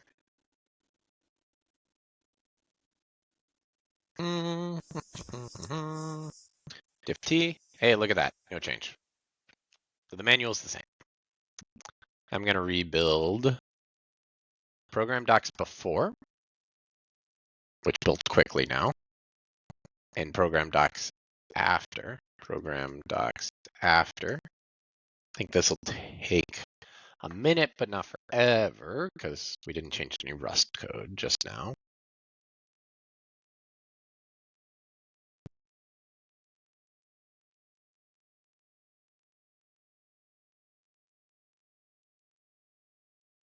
This compile doesn't take forever. Yeah. Okay, great. Reset diff t dash dash skip unchanged. And then we're going to do program docs before and program docs after. There we go. Oof da. All right. JavaScript. PR tracker API config. C documentation for each field. Opposed to jumping straight into Postgres connection URI. So we lost the C documentation for each field. Oh, just restore it. I think it's like a comment above the struct. Oh, okay. It's a doc comment above the struct. Get diff nix declared. This thing? Mm-hmm. Okay, so we're going to put this in the generation. Yep, back on top of the struct. Okay. That's going to bust my caches. Okay. Util nix. Where does this go? Hub description. More below. This you were looking at each field. Environment. Thank you. Right here. Yes. Like that. That should do it. And probably the only reason we wrote this was to make some tool like Clippy happy. We didn't want to document the struct. We just had to.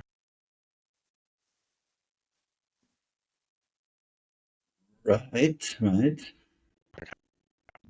This is gonna be a whole thing. So maybe while that's building, we can debug the failure you ran into.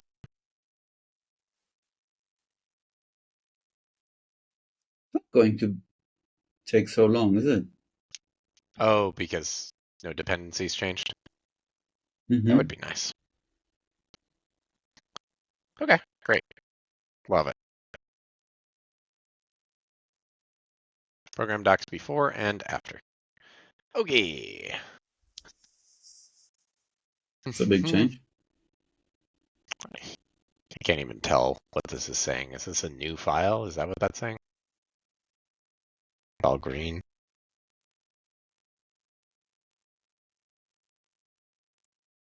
That doesn't seem very helpful.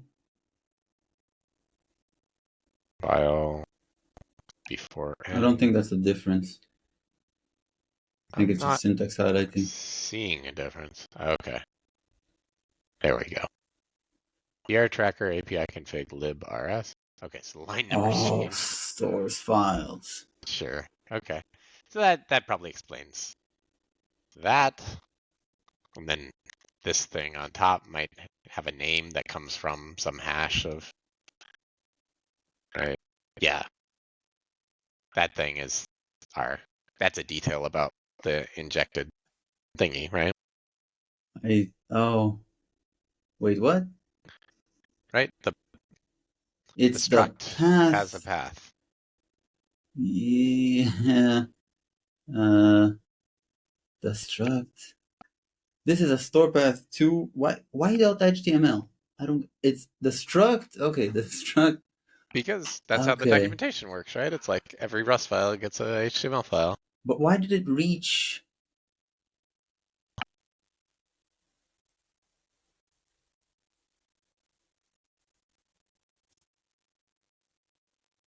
I mean, I think it's trying to not obscure the fact that there was an include.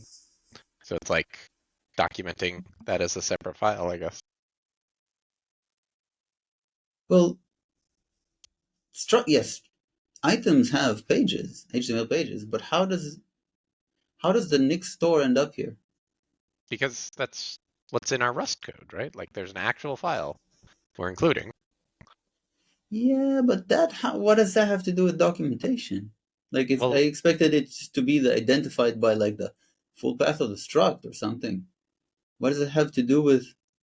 no, these names sure look to me like file I know what names. this is. This is a .rs file. This is the source code itself. Oh, okay. Right. Like It's this right here is an RS file, right? And I guess the whole source gets converted into HTML so open you up could like the link. It's like when you click the view source thingy, you can see. yeah. Yeah, that makes sense. Open up the docs for me, please.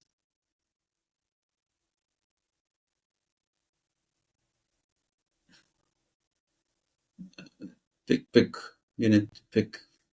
Great. There you have an index. Find that struct. Having trouble here, sorry. There we go. Okay. There, the struct. Now, There you go. there it is. This Looks good. page. Yeah. Looks good. But it's interesting that it reached here, right? Why is that interesting? Yeah, because it didn't necessarily. It's a design decision, right? That it even like because this is macro generated, right? So like the fact that it's from a file had to explicitly be delivered to the Sure. yeah. Okay. Yep. Yeah, the doc generation is aware of macros. So yeah. Uh, but I mean, this looks like it works, right? Like the docs, the important thing, look the same. Yeah, yeah. Well, So let's look at the diff and see that the only things that are different are like these weird source code. Well, it's not the related only thing, right? pages. Like this index has changed, but that's a line Sure. number. Yeah. This is source code, like we said. This is more source code, which is like, okay, yep, some code changed. Totally Mm-hmm. reasonable. This is another index, and line numbers changed. Cool. More source code. Lib. Uh, This is more source code. yeah. There it is. Yeah, that changed. No biggie. Struct environment. Line numbers. Now it'll duplicate for Line numbers. Line the numbers. API. Line numbers. Yeah, this all seems fine. Line numbers. The sort order has changed. Now it's sorted lexicographically, It's fine. and that's it. Yeah, so seems fine. Okay. So All right. We can I take a think, look at our own diff now. well, do we And have a also, test there's a failure? problem. Maybe we should Yeah, rotate and fix that. let's fix that. Okay, so I'm gonna do a rm ls star dash after, rm that, star dash before, mob next. Okay, take it away.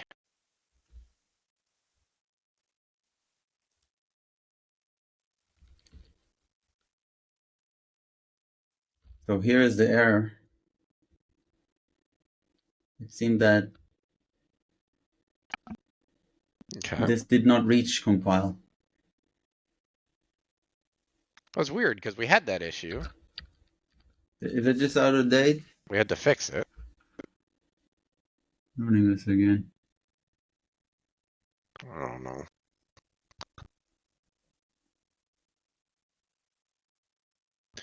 But right, that was the issue that we were like dream to nixing in the wrong on the wrong crate. Mm-hmm.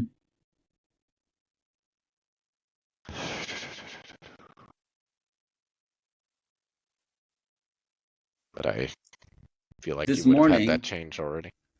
What's up? I woke up like inexplicably early, and I did this home manager PR, so that Ooh. when you use Wayland, you would be able to use way displays.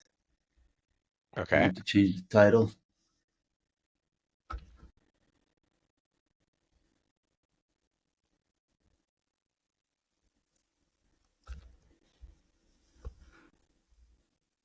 This like It Wayland adds. gives you, or sorry, Home Manager lets you declaratively manage your monitors, which works well for like a desk, but not so great when you're roaming. I even for my desktop, I don't want it. I don't want my displays in static in the config. I don't want them as Mhm. code. Got it. It's And so then easy what? to manage this at runtime. And Right. it's not done frequently at all. So So what are you doing here? this tool way displays. Oh, this is a tool somebody built. Okay. Mm-hmm. Got it. It can be used to like manage the displays, Got it. the resolutions, refresh rates, the layout, Mhm. all that. I see. And it has state or configuration or something, and It has a configuration file that it has a command to write to. So you issue got it. commands to Yeah. edit the state, the actual state. That's not its state, it's Wayland state, right? Hmm. And then you save it to configuration file. Next time it runs, Yeah. it'll read that file and reapply it And it like after. remembers the EDIDs of your monitors or something, so it knows when you're dealing with, Here, this monitor versus that monitor. this this is all it is. Oh, so this actually doesn't understand what devices are connected. Like, if you connected two completely different devices to these two outputs Yep. at some other desk or something where you had the monitors physically located in a different location, this tool would not be nuanced enough to understand that. I wonder whether that is a limitation, or these two monitors I have here don't identify themselves, but they do. Monitors have been identifying themselves since forever. Yeah. So maybe because it's called EDID. And so Yes. maybe it just doesn't. Yeah, because my script to do this for years did not support EDIDs, and then at some point I was like, okay, I need to do it. So I finally did. Mm-hmm. And it was all a nightmare because it was like a Python script that I wanted to have zero dependencies on because, this was before my Nix days and things that had Mm-hmm. dependencies were painful. And then once I had Nix in my tool build, I was like, oh, I can use the Python library to parse EDIDs. Mm-hmm. So, yeah. But I also would love to, get rid of that in favor of a tool somebody else built. So So maybe this will be that tool. why do you need IDID support? Because when I plug like something into my laptop HDMI jack, I want different things to happen based on which thing I'm plugging in. It makes sense. It totally makes sense, right? Like you have This one day projector is, low res. This yeah. TV is high res. Yeah, so I do remember the actual device, not according to Exactly. the port. Right. Yeah. I wonder whether that was deemed unreasonable by the author of Way Displays. I never thought of it. I just I guess it did pop. You say come into mind I at would hope they some wouldn't point. call it unreasonable because you immediately grasped why it's a good idea. Yeah.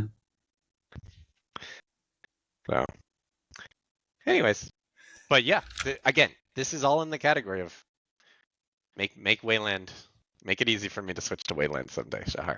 This is great. Keep it up. Well, I wish there was another um, better tool. Well, maybe this But tool this, will have gotten better. I don't know what the thing is. What is going to be the inciting incident that forces me to switch to Wayland? I was hoping it would be these cool animations. Look at this. Don't you Oh, want that? Isn't this no, cool? that's not going to be it. I'm sorry. Okay. They are cool. All right. Um, I'm going to just restart my timer. Well, it's not. It's not here. All Yeah. right. Sweet. And we're getting close to time, but maybe we can figure this out before we. Did So we this repro did the issue? happen. Um, It yeah, I looks think like this we did. Yeah, okay. Bummer. API config snippet is an environment variable that is not around at build time, and that's for the create API config. Okay. Mm-hmm. API config is defined Yeah. in API default mix. Yep. Forget about that file. There doesn't seem. Oh, there are no animations in.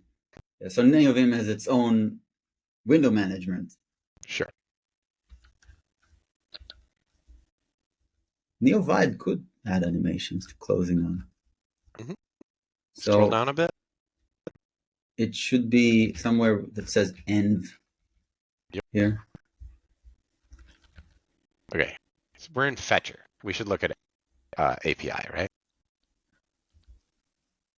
Was it? What? Wasn't the issue the API? API config. API. We've ended up in the fetcher code. I don't know how we ended up there. And there. This is your tracker API config. This is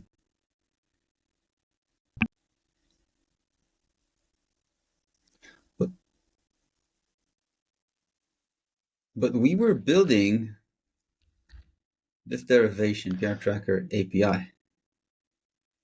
So maybe it needs to be in both. Can you try building the fetcher? Just No. the fetcher? Fetcher? You mean Yeah. just API? No, I want to see if we have the same issue with the fetcher.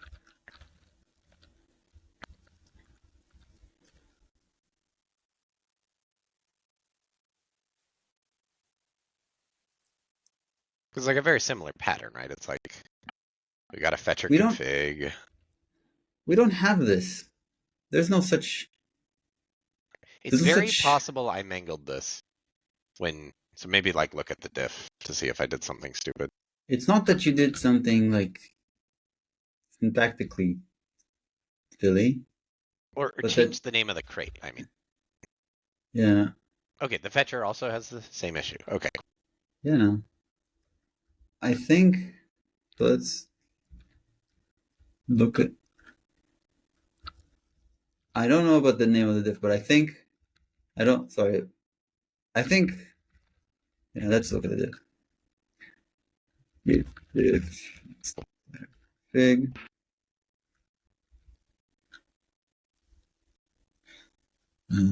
API. Next.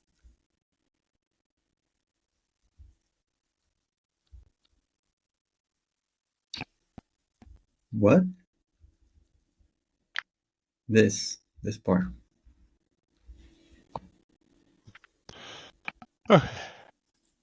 No. So this was added. This never existed, right? Well, I see it on the left. Snippet is.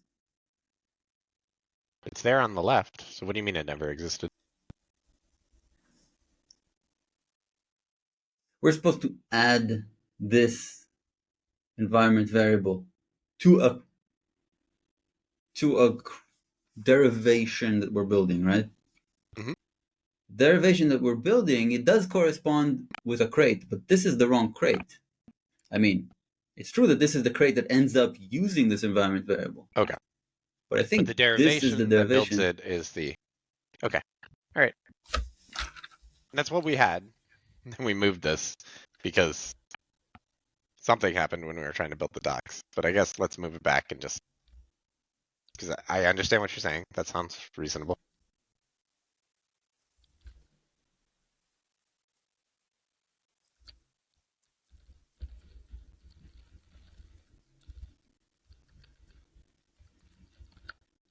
Here, look at this. What do I need this blank line for? I didn't make it. Maybe you're about to type something there.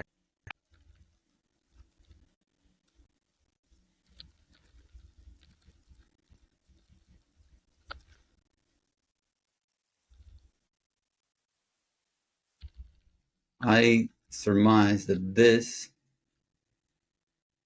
I claim that this should be here. Right? Okay. Give it a go. And that this now should be this way. Looks good. This is for PR Tracker API, so we can build that. Give it a go. P.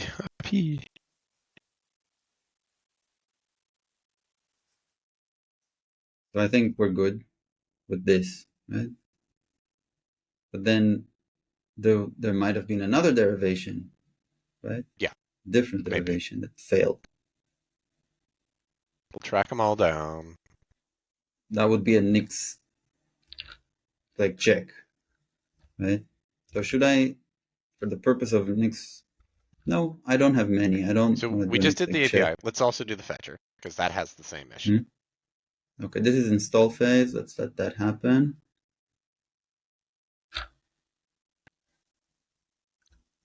Doing some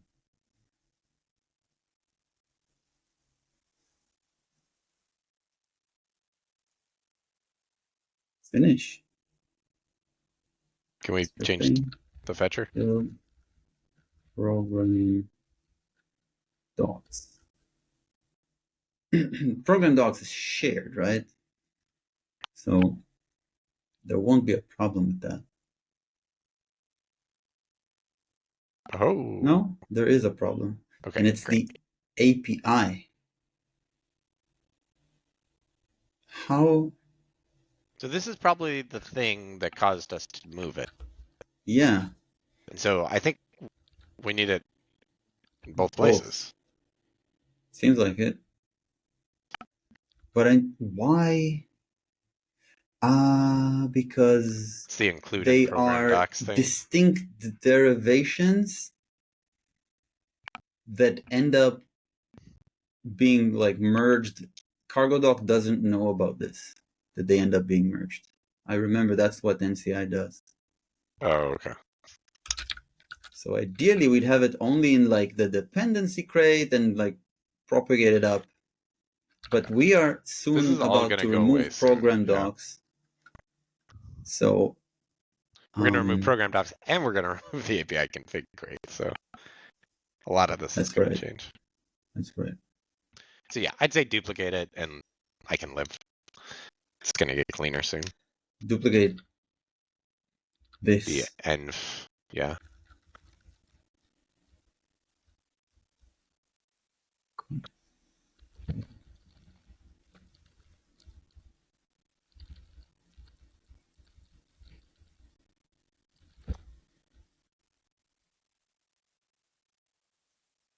DRV fig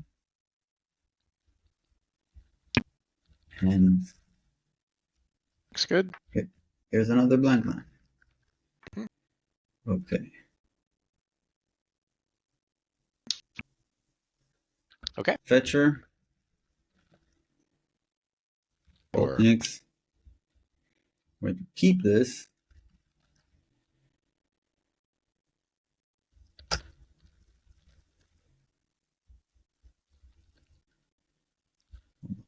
Put this here. Take this. Remove that. okay. Looks good. Let's give it another go. This is the next flag check. Sure.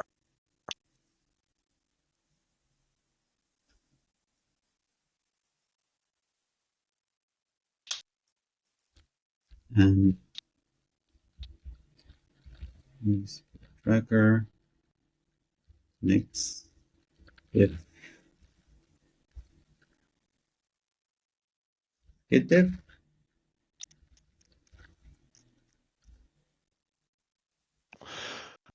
I don't know that we can commit this. That You you don't want to know that we stay here can to commit commit what? this. I don't know that you want to stay here to commit this because we'd have to review. That's fine. You know I just how want I to see like next like reviewing. check pass and um I also feel okay skimming the diff pretty heavily because we did diff the produced artifacts. That's right, we did. So this is with a simple libmap address, right? Just to produce something a little bit more than the literal. Yep. Looks great. And I'm fine with repeating that twice. We don't have markdown here. What is this? Yeah, default.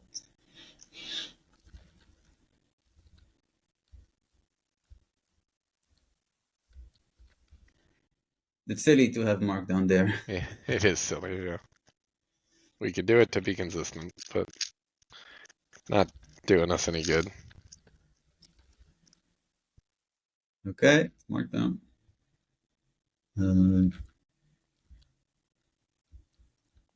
Otherwise, we are record, port, description, rest type. I don't feel like we have to look at any of that carefully because that's enforced by the NixOS tests and the diffs we did. Mm-hmm, mm-hmm.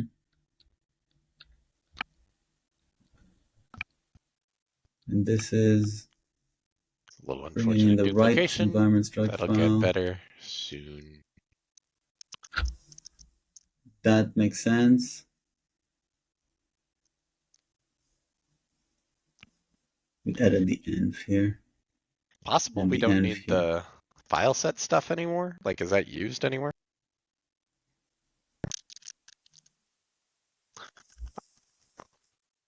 Hmm.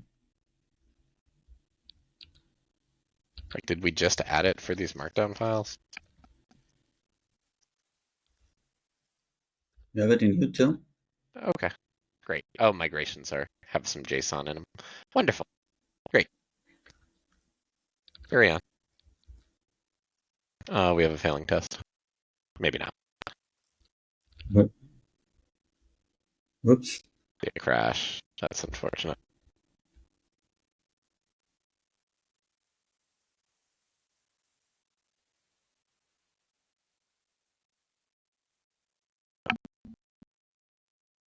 Bummer. That doesn't look right. Relative Relative URL without a URL base. without a base. Is this the database URL?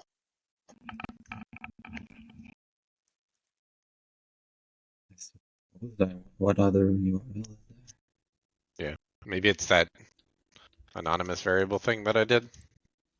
Anonymous what? Or not anonymous. The bash variable that we then export as a DB.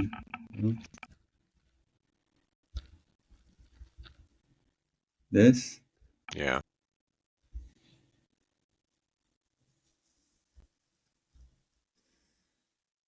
I don't know. I guess we'll have to look at it next time.